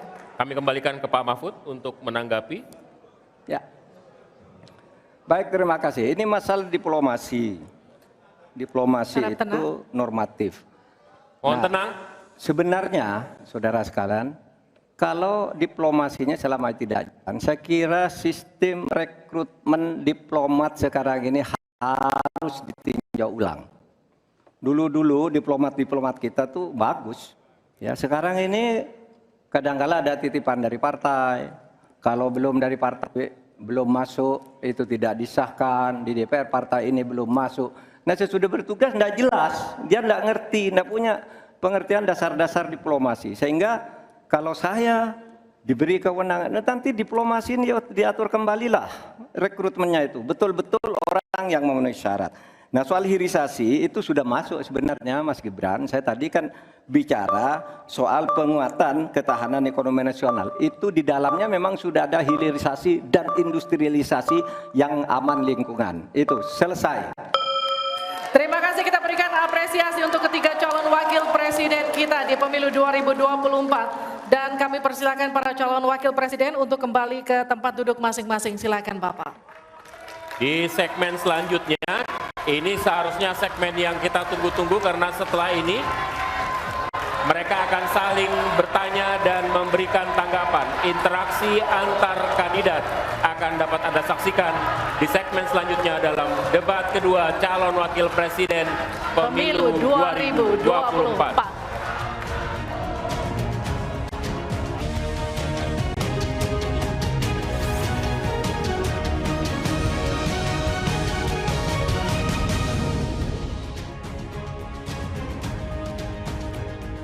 Anda kembali bersama kami di debat kedua calon wakil presiden pemilu 2024. Dan sebelum kita memulai segmen ini, kami mau mengucapkan apresiasi yang setinggi-tingginya kepada semua hadirin yang ada di sini. Suasana cukup kondusif. Kita berharap ini akan terus terjaga karena sesi ini sangat-sangat rentan untuk terpancing. Jadi kita sepakat dulu ya, kita komit dulu ya. Karena di sesi ini, jika sesi sebelumnya pertanyaan disiapkan oleh panelis, maka di sesi ini pertanyaan disampaikan oleh kandidat atau calon wakil presiden kepada calon wakil presiden yang lain. Betul, jawaban pertanyaan akan ditanggapi oleh cawapres penanya dan selanjutnya akan direspon kembali oleh calon wakil presiden yang menjawab. Tapi kami kembali mengingatkan kepada para calon wakil presiden untuk melakukan tanya jawab sesuai dengan tema debat, yakni ekonomi kerakyatan dan digital, keuangan, investasi, pajak, pengelolaan APBN dan APBD, perdagangan, infrastruktur, dan perkotaan. Sebelumnya kami undang Bapak-Bapak calon wakil presiden untuk maju lagi ke podium. Kita akan mulai segmen ini segera. Sesuai dengan urutan tadi, kesempatan pertama akan diberikan pada calon wakil presiden nomor urut 2, Bapak Gibran Rakabuming Raka, untuk bertanya kepada calon wakil presiden nomor urut 3, Bapak Mahfud MD. Waktu Bapak 1 menit dimulai dari Anda berbicara. Baik, terima kasih. Ini karena Prof. Mahfud adalah ahli hukum, saya ingin bertanya bagaimana regulasi untuk carbon capture and storage. Cukup? Cukup Bapak? Baik. Baik. Silakan Bapak Mahfud untuk menjawab. Waktu Anda untuk menjawab adalah 2 menit. Kita akan mulai ketika Bapak mulai berbicara. Silakan. Baik, Mas Gibran yang terhormat, regulasi itu kalau orang ahli regulasi itu tidak harus spesifik satu persatu itu, kecuali proyek pembuatan regulasi itu sudah ada, ya. Proyek pembuatan regulasi sudah ada. Kita harus buat ini baru dibuat regulasinya bagaimana? Bagaimana cara regulasinya? 1, membuat naskah akademik dulu. Naskah akademiknya apa? Naskah akademik itu kalau mengikuti pola yang sederhana aja, pakai aja kasus RUKTP namanya. Kalau di dalam ilmu perundang-undangan itu, misalnya regulasi yang sudah ada bagaimana, kalau belum ada bagaimana.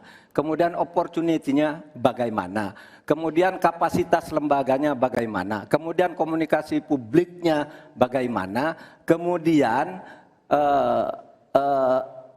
ideologisnya bagaimana. Itulah yang disebut RUKTP dan prosedur tentu saja. Nah itu yang akan kita buat. Kalau saya ditanya bagaimana mengatur soal regulasi undang-undang tentang karbon dan sebagainya, bukan hanya karbon dan itu. Jadi itu yang akan kita lakukan. Tetapi sebenarnya ya, yang terpenting itu bagi saya apapun yang akan kita bangun itu kan harus ada sistem pengawasan keuangan. Barangkali Mas Gibran sudah tahu atau belum tahu juga karena ini baru. Pada tanggal 9 Desember kemarin itu sudah ada sebuah sistem SIPD namanya, Sistem Informasi Pemerintahan Daerah, yang itu mengaitkan dengan APBN dan sebagainya, sehingga ada pengawasan terhadap uang itu mulai dari perencanaan, pelaksanaan sampai evaluasi dan sebagainya. Nah itu saya kira pedoman utamanya. Selesai. Cukup. Baik. Harap tenang. Masih belum Kita selesai. lanjutkan. Ini masih belum selesai nih. Kami berikan kesempatan kembali kepada Pak Gibran untuk menanggapi. Baik, terima kasih Pak. Kalau masalah SIPD ya tentu saya tahu Pak. Saya kan wali kota Pak. Saya pasti pakai SIPD untuk perencanaan anggaran kami Pak. Tapi kembali lagi ke pertanyaan saya Pak. Pak Prof. Mahfud menjawab 2 menit. Tapi pertanyaan saya belum dijawab sama sekali Pak. Apa regulasinya Pak untuk carbon capture and storage? Simpel sekali Pak pertanyaan saya Pak. Mohon dijawab Pak. Dijawab sesuai pertanyaan yang saya tanyakan Pak. Nggak perlu ngambang kemana-mana Pak. Terima kasih. Baik, cukup ya Pak ya. Kita lanjutkan. Silakan Pak Mahfud. Jadi begini Mas Gibran, di dalam ilmu hukum, misalnya saya tanya kepada Anda sekarang ya, bagaimana cara membuat aturan tentang antariksa nasional? Anda pasti tidak tahu. Jawab sekarang coba kalau pasti tidak tahu. Karena ya, Harap tenang. karena hukum itu perlu masalahnya dulu apa yang mau dibuat. Itulah kemudian dibuat naskah akademik menurut peraturan yang sekarang ada. Di dalam Perpres itu disebutkan buat naskah akademik. Nah, akademik itu nanti dinilai bersama lalu dibahas gitu, rame-rame. Nah, naskah akademik itulah yang akan menentukan bagaimana prosedur, kemudian bagaimana sebenarnya materi-materi yang diperlukan untuk itu, apakah ini sudah ada yang ngatur cuma namanya berbeda atau tidak. Nah, itu semua kalau Anda tanya, gimana sih cara membuat peraturan? Ya gampang, sesederhana itu aja kalau Anda ditanyakan hal baru. Jadi buat naskah akademik kita diskusikan. Nah itu sebuah prosedur karena Anda bicara membuat hukum. Selesai. Baik. Tenang. Harap tenang. Kita lanjutkan. Kalau tadi kita sudah melihat bagaimana calon wakil presiden nomor urut 2 berhadapan dengan calon wakil presiden nomor urut 3, kini adalah kesempatan untuk calon wakil presiden nomor urut 3 berhadapan dengan calon wakil presiden nomor urut 1. Silakan Pak, waktu Anda. Bertanya 1 menit. Kami persilakan Pak Mahfud. Baik, Bapak Cawapres Pak Mohaimin, saya melihat ya visi di dalam visi misi Anda itu ada rayaan I-Core 45, efisiensi akan meningkat. Nah, Pak, kalau itu bisa dicapai seperti di tahun 89-91, maka pertumbuhan ekonomi kita ini bisa mencapai 7% loh. Kalau 4 saja, Anda punya visi targetnya itu ekornya 4 sampai 5. Padahal pertumbuhan dengan 4 saja itu bisa 7% pertumbuhan ekonomi nasional. Sehingga dengan demikian saya kok jadi ingin tahu kenapa di dalam visi misi Anda tingkat pertumbuhan yang ditargetkan hanya 5 sampai 65. Kok tidak berani 7? Kalau 4 apalagi sampai 5, seharusnya berani sampai 7, selesai. Silakan, waktu Anda 2 menit. Terima kasih. Kalau membuat target pertumbuhan bisa saja 7-8% bisa saja.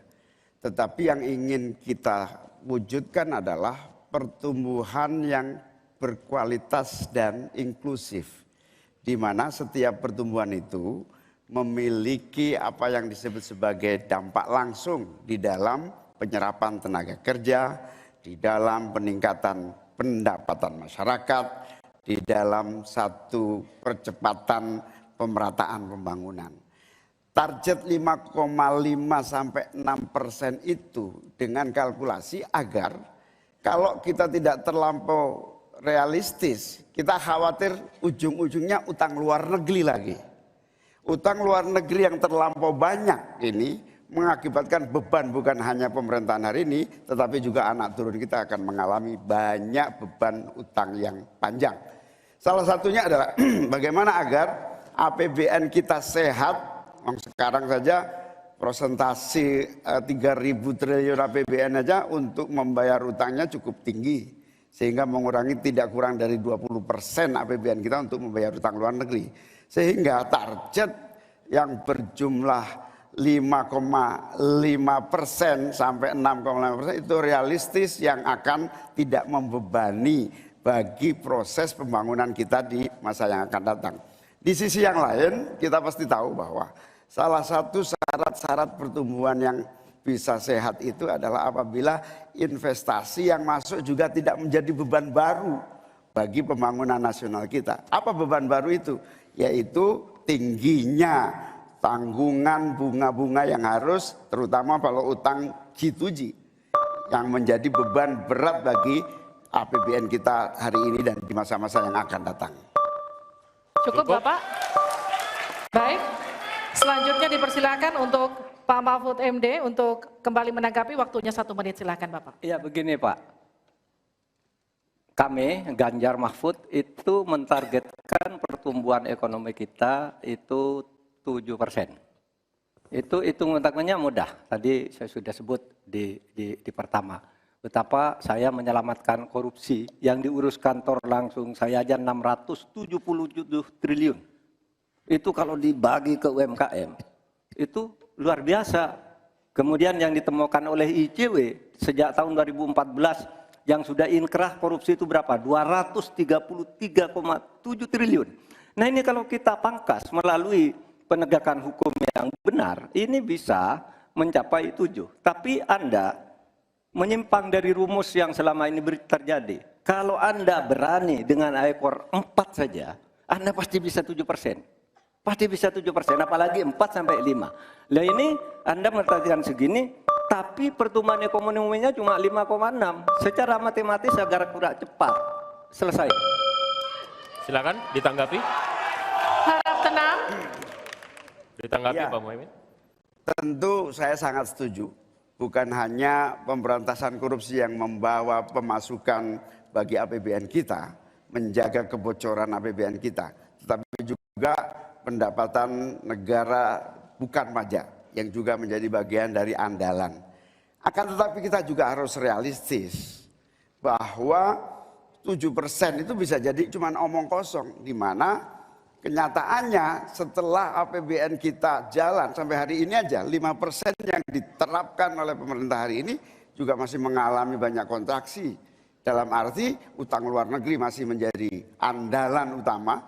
Sekaligus kita juga menyaksikan bagaimana 5% itu realnya di lapangan tidak sampai 5%. Sehingga saya khawatir kalau target 7% itu dipaksakan ujungnya bukan pertumbuhan yang sehat, tetapi pertumbuhan semu yang keropos.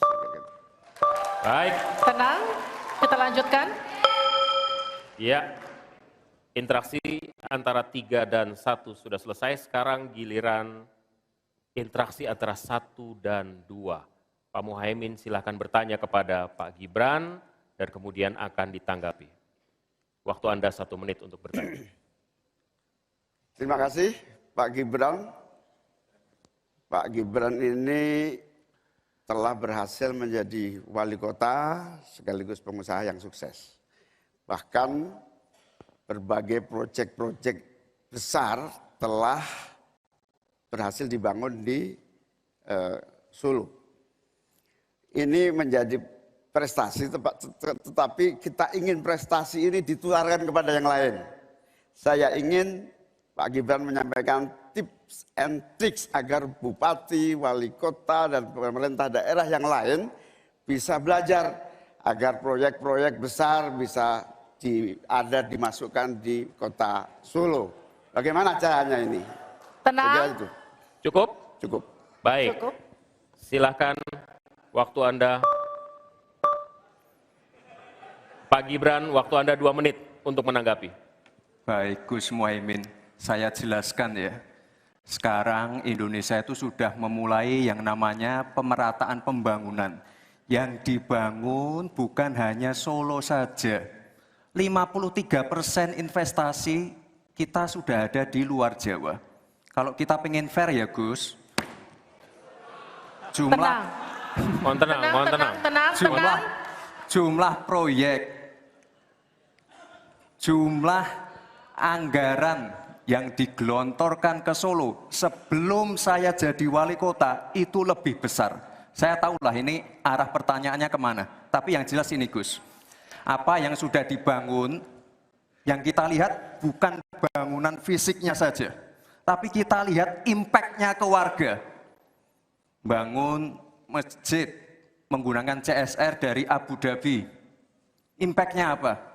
UMKM kita sekarang melesat, wisata kita melesat. Kemarin waktu Idul Fitri, kunjungan wisatawan ke Solo melebihi Jogja. Itu impact-nya. Lalu kita lihat, kita punya kebun binatang Solo Safari, tidak pakai APBN.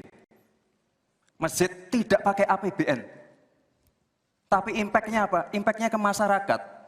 Jadi yang kita lihat ini Gus, tidak perlu tendensius seperti itu. Kita lihat impact-nya ke warga seperti apa? UMKM meningkat, kesejahteraan meningkat, lapangan pekerjaan terbuka. Itu yang kita lihat Gus. Jadi tidak melihat, oh ini dia anak emaskan. Enggak. Pemerataan pembangunan itu sudah terjadi di mana-mana, bukan hanya di Solo. Dan itu fakta loh Gus, proyek di Solo sebelum saya menjabat itu lebih banyak. Fakta itu. Terima kasih. Harap tenang, kita akan lanjutkan.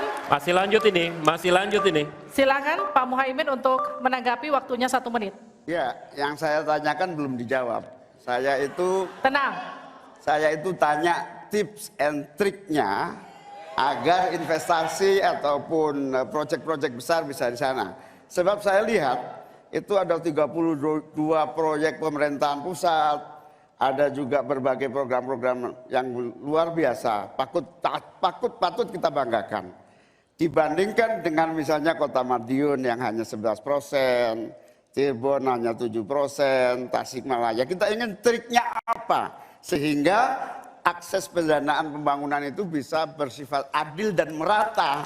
Bukan hanya di satu kota, tapi berada di seluruh. Kita lanjutkan. Ini yang menjadi catatan saya adalah keadilan dalam melaksanakan APBN.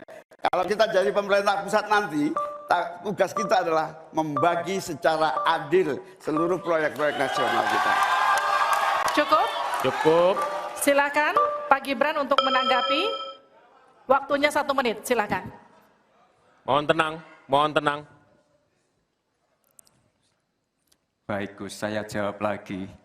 Sebelum ada proyek dari pusat masuk, kita ya, para wali kota ya, harus menyiapkan yang namanya readiness kriteria. Kalau nggak ada itu, nggak mungkin proyek itu masuk. 2, kita sebagai wali kota harus menyiapkan hal-hal non-teknis, relokasi, nego dengan warga-warga bantaran sungai, bantaran rel kereta api. Itu Gus, satu. Lalu kita juga harus berkolaborasi, tidak semuanya pakai APBN. Ada yang pakai APBN plus APBD plus dibantu, saya sering dibantu Pak Ganjar, gubernur saya. Ini kolaborasi, jadi tidak semuanya APBN, ini kolaborasi, ada CSR juga, ada BUMN juga, ini kolaborasi. Dan sekali lagi sebelum itu masuk, kami para wali kota menyiapkan readiness kriteria, itu. Jadi ya saya kira ini cukup fair Gus. Ayo mana Baik. pendukung? Tenang. Apresiasinya.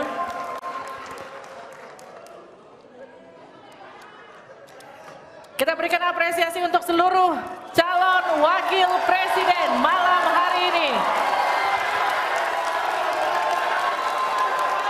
One on one, sesi pertama sudah lewat, masih ada satu segmen lagi.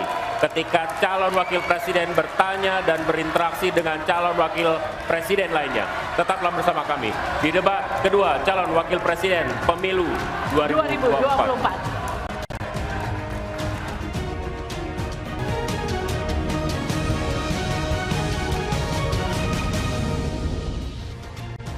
Kembali bersama kami di debat kedua calon wakil presiden pemilu 2024. Kita akan lanjutkan segmen tanya jawab antar calon wakil presiden di segmen ini. Jika sebelumnya kita mulai dengan calon wakil presiden nomor urut 2 yang bertanya, segmen ini kita akan mulai dengan sebaliknya, yakni calon wakil presiden nomor urut 3 yang akan bertanya kepada cawapres nomor urut 2. Namun kami akan kembali mengingatkan kepada para calon wakil presiden untuk melakukan tanya jawab sesuai dengan tema debat malam hari ini, yakni ekonomi, kerakyatan dan digital, keuangan, pajak, pengelolaan APBN dan APBD, investasi, perdagangan, infrastruktur, dan perkotaan. Untuk itu kami undang kembali Silakan, para Bapak-bapak. calon wakil presiden untuk kembali menempati podium masing-masing. Kita dengarkan pertanyaan dari Cawapres 3 ke Cawapres 2. Sama rulenya seperti tadi Pak Mahfud. Waktu Anda kami persilahkan. 1 menit, silakan Bapak. Baik, terima kasih moderator. Anda mengingatkan agar kembali ke tema debat. Karena tadi pertanyaannya itu carbon capture itu nanti debat keempat tanggal 21 Januari. Tapi saya tahu itu kan untuk menghindari tidak adanya regulasi sekarang ini agar tidak lagi terjadi penggundulan karena food estate seperti yang terjadi. Saya sekarang mau bertanya dalam topik ini. Di dalam visi dan misi Anda disebut kalau rasio pajak dinaikkan menjadi 23%. Dalam simulasi kami, angka itu hampir tidak masuk akal. Karena pertumbuhan ekonomi bisa 10. Padahal selama ini pertumbuhan ekonomi 5-6 gitu. Itu kalau Anda bisa menaikkan rasio pajak sampai segitu bisa 10%. Lalu bagaimana Anda mau menaikkan pajak? Orang mau insentif pajak aja orang tidak ngambil. Terima kasih. Assalamualaikum warahmatullahi wabarakatuh. Waalaikumsalam warahmatullahi. Silakan cawapres nomor urut 2 untuk menjawab, waktu Anda 2 menit. Prof Mahfud, yang namanya menaikkan rasio pajak dan menaikkan pajak itu beda. Satu, gimana caranya menaikkan penerimaan pajak atau menaikkan rasio pajak? Saya tadi sudah bilang di segmen sebelumnya, kita akan membentuk badan penerimaan pajak dikomandoi langsung oleh Presiden, sehingga akan mempermudah koordinasi dengan kementerian-kementerian terkait. Itu. Jadi DJP dan Bea Cukai akan dilebur jadi satu, sehingga fokus dalam penerimaan negara saja, tidak akan mengurusi lagi masalah pengeluaran. Lalu sekali lagi digitalisasi penting. Saya melihat di Kementerian Keuangan juga sudah menyiapkan, tapi mungkin aplikasinya masih pada tahap testing and enrichment. Kita melihat sudah ada core tax system yang akan disiapkan. Ini nanti akan mempermudah proses bisnis, mempermudah proses administrasi, memperbaiki pelayanan pajak. Misalnya sekarang nanti ketika sistemnya itu keluar, ketika kita akan melaporkan SPT tahunan, kita tidak perlu lagi mengisi dan menghitung karena sistemnya sudah pre-populated, sehingga tinggal klik, tinggal konfirmasi, selesai. Mempermudah. Lalu untuk masalah pertumbuhan ekonomi, Pak, tadi saya bicara masalah hilirisasi, bicara masalah investasi. Sekali lagi, Pak, tadi saya baru bicara masalah nikel, kita belum bicara masalah tembaga, boksit, timah, tembaga, bioetanol, bioaftur, biodiesel. Oh, kita kalau serius ya Pak ya, kita benar-benar bisa menjadi raja energi dunia Pak. Tapi kita harus serius dan harus fokus dan harus ada keberlanjutan dan penyempurnaan. Matur nuwun Prof. Mahfud. Harap tenang, kita lanjutkan. Kita beri kesempatan kepada Bapak Mahfud MD untuk menanggapi. Waktunya 1 menit, silakan ya, Bapak. Mas Gibran yang terhormat, apa sih perbedaan antara penerimaan pajak dan tax ratio? Anda bicara 23%, 23% dari apa ini? Kalau Anda bicara bahwa beda antara penerimaan pajak dan rasio atau tax ratio pajak. Kan kalau persen kaitannya dengan PDB, apa 23% dari APBN atau apa? Kalau 23% dari APBN itu salah. Karena sekarang aja sudah 82%, dengan tax ratio sekarang hanya 10,5, sumbangan terhadap APBN itu 20%. Saya ingin tanya, 23% itu dari apa? 23% dari PDB atau dari APBN atau apa untuk menaikkan pajak? Hati-hati loh. Rakyat itu sensitif kalau pajak dinaikkan. Karena kita sudah berkali-kali nawarkan tax amnesty, juga tidak jelas hasilnya.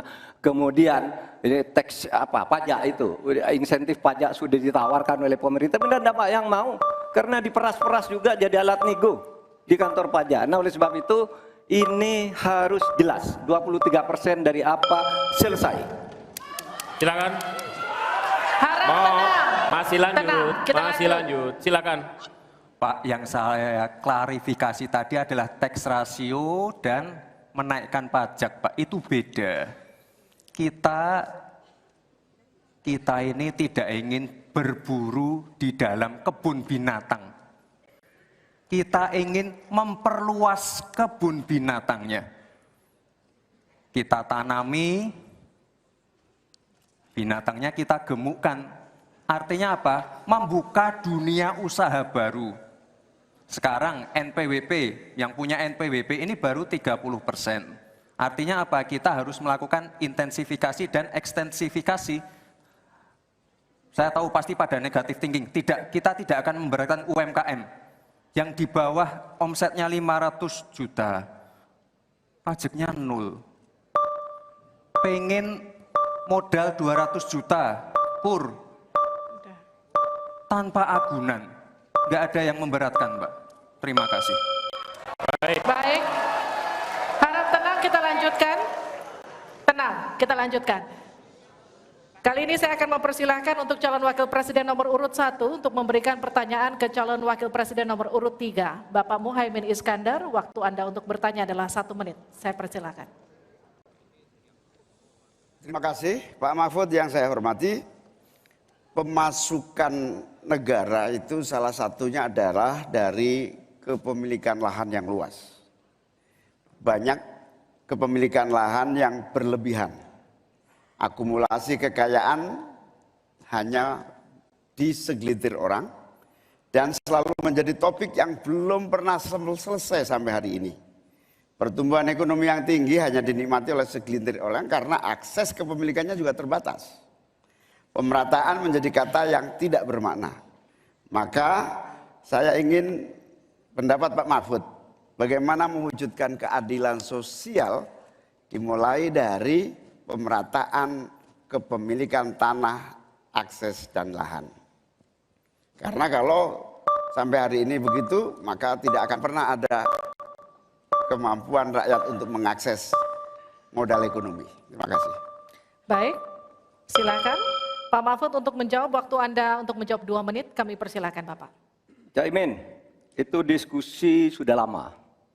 Sejak zaman Bung Karno itu dulu mengeluarkan undang-undang land reform, redistribusi lahan itu tadi. Yang sampai sekarang itu tidak jalan meskipun undang-undangnya masih berlaku. Kenapa? Lagi saya katakan, ini pada aparat, pada kedisiplinan kita, pada penegakan hukum kita. Itu masalahnya sebenarnya. Coba sekarang ini, kalau data yang pernah saya dengar dari Pak Prabowo beberapa tahun lalu, 1% penduduk menguasai 75% lahan. 99% penduduk berebut mengelola hanya 20% lahan sisanya. Memang timpang. Oleh sebab itu upaya-upaya pemerataan itu harus terus dilakukan. Nah caranya, saya sebelum masuk ke caranya tadi, caranya tentu kita lihat fakta yang ada di lapangan. Betapa sekarang ini banyak lahan itu diperoleh secara kolusi yang tidak jelas. Saya pernah dikritik, Pak, kenapa ini pemerintah ini sekarang kok lahannya tidak jelas? Diserahkan ke orang semua, rakyat tidak kebagian. Saya tanya, mana daftar lahan? Saya minta ke Kementerian Pertanian. Oh ini dibuat tahun sekian, ini tahun sekian, ini tahun sekian, tahun sekian. Saya tahu di mana masalahnya dan siapa yang membuat ini. Ini yang harus ditertibkan. Apalagi sekarang lahan-lahan ini tiba-tiba diduduki orang. Diduduki orang sampai puluhan tahun, negara diam aja. Bahkan mau diberi ampun. Kemarin itu, diberi pengampunan pajak. Saya bilang, ini harus pidana, masuk. Itu, dia menguasai tanah 22 tahun, tidak bayar pajak, lalu diberi ampun, asal mulai baik-baik, kembalikan seandainya pajak. Tidak bisa, saya bilang. Nah sekarang, dia ini sudah masuk pidana dan sudah inkrah. Nah itu saya kira jalan yang keluarnya itu kedisiplinan kita menegakkan aturan. Itu saja saya kira jawaban yang menurut saya simpel dan tepat. Selesai. Baik, silakan Pak Muhaimin untuk memberikan tanggapan dari jawaban Pak Mahfud tadi. Terima kasih.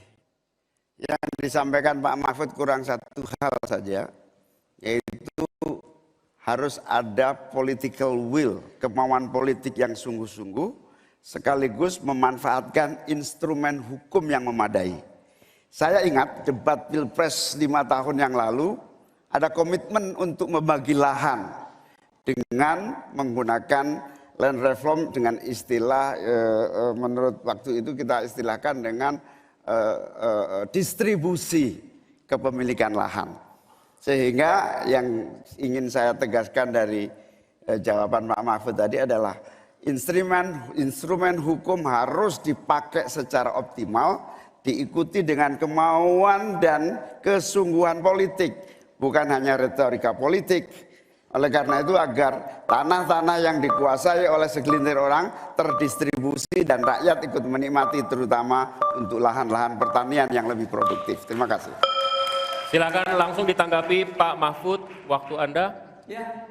Memang begitu kan, dari program yang kami lakukan, kita akan melakukan redistribusi tanah. Dulu dalam 5 tahun terakhir ini bahkan ada kan pembagian tanah untuk rakyat agar merata. Lalu ada 1 juta sertifikat. Setahu saya 1 juta sertifikat itu memang sudah dibagi, tetapi itu untuk mereka yang memang sudah menempati tanah itu. Menempati itu lalu diberi sertifikat. Lahan yang lain itu belum dibagi terhadap orang yang belum punya. Nah itulah yang akan kita kerjakan besok dalam rangka redistribusi tanah itu. Itu betul Pak Muhaimin, betul 100% bahwa masalahnya political will. Di antara political will yang paling penting itu adalah penegakan hukum. Political will untuk menegakkan hukum itu adalah kuncinya. Aturannya semua sudah ada, tapi kemudian bocor di mana-mana, tidak jalan di mana-mana. Banyak tanah orang tidak pernah dijual, tiba-tiba dirampas orang lain dan dia tidak berdaya. Nah itulah masalahnya, Cak Imin. Selesai. Tuntas. Terima kasih. Kita lanjutkan. Tenang. Tenang. Kita lanjutkan. Sekarang adalah waktu untuk Cawapres nomor urut 2 bertanya dengan Cawapres nomor urut 1. Bapak Gibran Rakabuming Raka, Anda dipersilakan untuk bertanya kepada Bapak Muhaimin Iskandar. Waktu bertanya 1 menit, saya persilakan. Baik, terima kasih. Karena Gus Muhaimin ini adalah ketua umum dari Partai PKB, saya yakin sekali Gus Muhaimin paham sekali untuk masalah ini. Bagaimana langkah Gus Muhaimin untuk menaikkan peringkat Indonesia di SGIE? Terima kasih. SGIE. Cukup Bapak? Bapak Gibran cukup? Cukup. Baik, silakan. Bapak Muhaimin untuk menjawab, waktu Anda menjawab 2 menit, kami persilakan. Terus terang SGIE saya nggak paham. SGIE itu apa? Tenang. Stop. Ada lagi pertanyaan atau ini waktu Anda untuk memberikan jawaban, waktunya 2 menit. Oke. Kalau Anda menggunakan untuk bertanya, waktu akan habis. Tidak apa-apa? Tidak apa-apa karena Oke. saya tidak pernah mendengar istilah SGE itu. Siap. Waktu Kami persilakan. di stop, kita alihkan ke Pak Gibran. Waktu Anda 1 menit. 1 menit.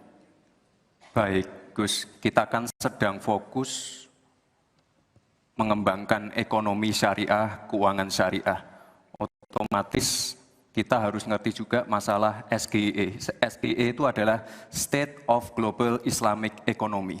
Misalnya sekarang yang sudah masuk peringkat 10 besar adalah makanan halal kita, skincare halal kita, fashion kita. Nah, itu yang saya maksud, Gus. Dan ya mohon maaf kalau pertanyaannya agak sulit ya, Gus. Terima kasih. Harap tenang. Mohon kerjasamanya. Waktu Anda, Pak Muhaimin, 1 menit untuk menanggapi. Terima kasih. Memang pertanyaan ini sungguh penting karena Indonesia dengan jumlah umat Islam yang terbanyak di dunia, sekaligus bukan saja sebagai pasar ekonomi syariah, pasar pariwisata halal, pasar perbankan syariah, tetapi sekaligus punya potensi menjadi pusat ekonomi syariah dunia. Nah, posisi kita yang masih di bawah ini membutuhkan langkah-langkah penting agar yang disebut SGE ini menjadi kita menaikkan peringkat kita. Ada beberapa hal yang bisa kita lakukan.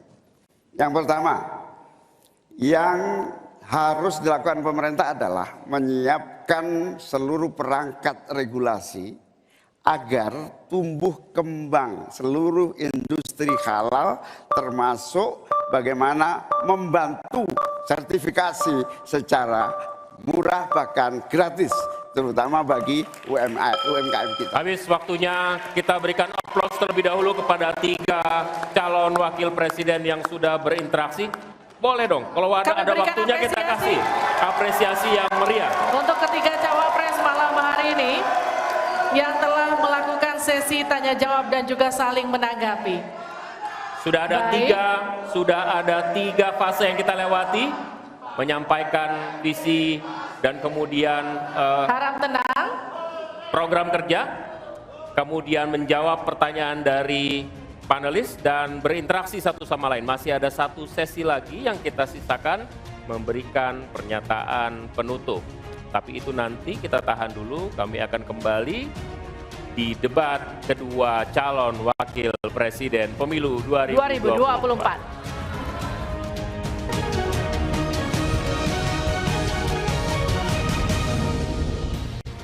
Anda kembali bersama kami di debat kedua calon wakil presiden pemilu 2024. Ini adalah segmen terakhir di debat kedua malam hari ini. Ya, di sesi ini sebelumnya kita undang dulu para calon wakil presiden kita untuk hadir di depan podium. Pak Muhaimin, undang kembali. Pak Gibran, kami masih menunggu Pak Mahfud. Silakan maju ke podium. Silakan. Pak Mahfud nampaknya berganti pakaian. Baik, kita tunggu. Ini adalah sesi terakhir di mana kita akan, mohon tenang. Harap tenang. Di sesi ini kita akan dengarkan pernyataan terakhir, closing statement, pernyataan pamungkas yang disampaikan oleh calon wakil presiden yang sudah berdebat malam hari ini dengan berbagai topik dalam topik besar ekonomi. Kesempatan pertama kami berikan kepada calon wakil presiden nomor urut 1 Bapak Muhaimin Iskandar untuk menyampaikan pernyataan penutup. Waktu Anda 2 menit. Terima kasih. Sarung adalah simbol kesetaraan dan keadilan. Sarung itu lembut, tapi di tangan orang yang baik bisa jadi selepet atas ketidakadilan dan kecurangan. Yang tidak ada dalam kebijakan ekonomi kita saat ini adalah keberanian untuk mewujudkan aturan main yang adil dan keberanian untuk berpihak kepada rakyat. Itulah kenapa kami menggagas Slepetnomics sebagai solusi ekonomi kita. segala ketidakadilan kita selepet. Slepetonomics adalah gagasan ekonomi yang sudah diuji oleh para pakar dan berbasis pada pengalaman batin dan juga pengalaman rasa. Kedepan, proyek yang menyedot begitu banyak uang rakyat hanya untuk memenuhi selera tertentu, kita harus selepet. Kita hadirkan perubahan berupa pemerataan dan pembangunan kota-kota dan desa-desa di seluruh Indonesia. Kedepan, kecurangan pembuat aturan yang merangkap sekaligus pemain bisnis harus kita selepet. Kita bangun kesetaraan bagi semua pelaku usaha untuk maju bersama. Dengan Slepetonomics kita pastikan pembangunan ekonomi Indonesia dikerjakan pakai hati, pakai otak. Sekali lagi, pembangunan Indonesia dilaksanakan pakai hati, pakai otak. Mari kita berdoa, semoga insya Allah saya dan Mas Anies memimpin Indonesia, kita kerjakan pembangunan dengan menggunakan pakai hati, pakai otak. Semoga kita senantiasa diberi kekuatan untuk mewujudkan perubahan bagi bangsa kita. Amin. Baik. Ingin dimanfaatkan waktunya cukup, Bapak? Kita lanjutkan ke calon wakil presiden nomor urut 2, Bapak Gibran Rakabuming Raka untuk menyampaikan pernyataan penutup. Waktunya 2 menit, kami persilahkan Bapak.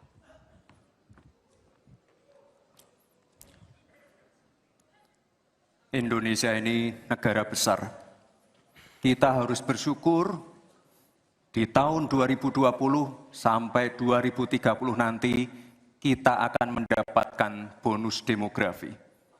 Saat itulah sebagian besar penduduk kita ada pada usia produktif. Ini kesempatan kita untuk meningkatkan produktivitas nasional. Peluang untuk menuju Indonesia emas makin terbuka lebar. Tapi Bapak Ibu yang saya hormati, teman-teman sesama anak muda, ingat, kesempatan ini hanya datang sekali. Kesempatan ini tidak akan terulang lagi. Untuk itu kita harus kerja keras, kerja fokus, berani melakukan lompatan. Saya ucapkan terima kasih kepada Pak Prabowo yang sudah memberikan saya kesempatan untuk ikut andil dalam kontestasi ini. Saya sangat bangga sekali, saya menjadi bagian dalam perjalanan menuju Indonesia emas.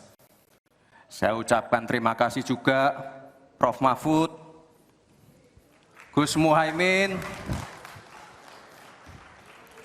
Saya sangat senang sekali bisa satu panggung dengan orang-orang hebat seperti ini. Senang sekali anak muda bisa bertukar pikiran dengan ketua umum partai dan seorang profesor. Sekali lagi, terima kasih.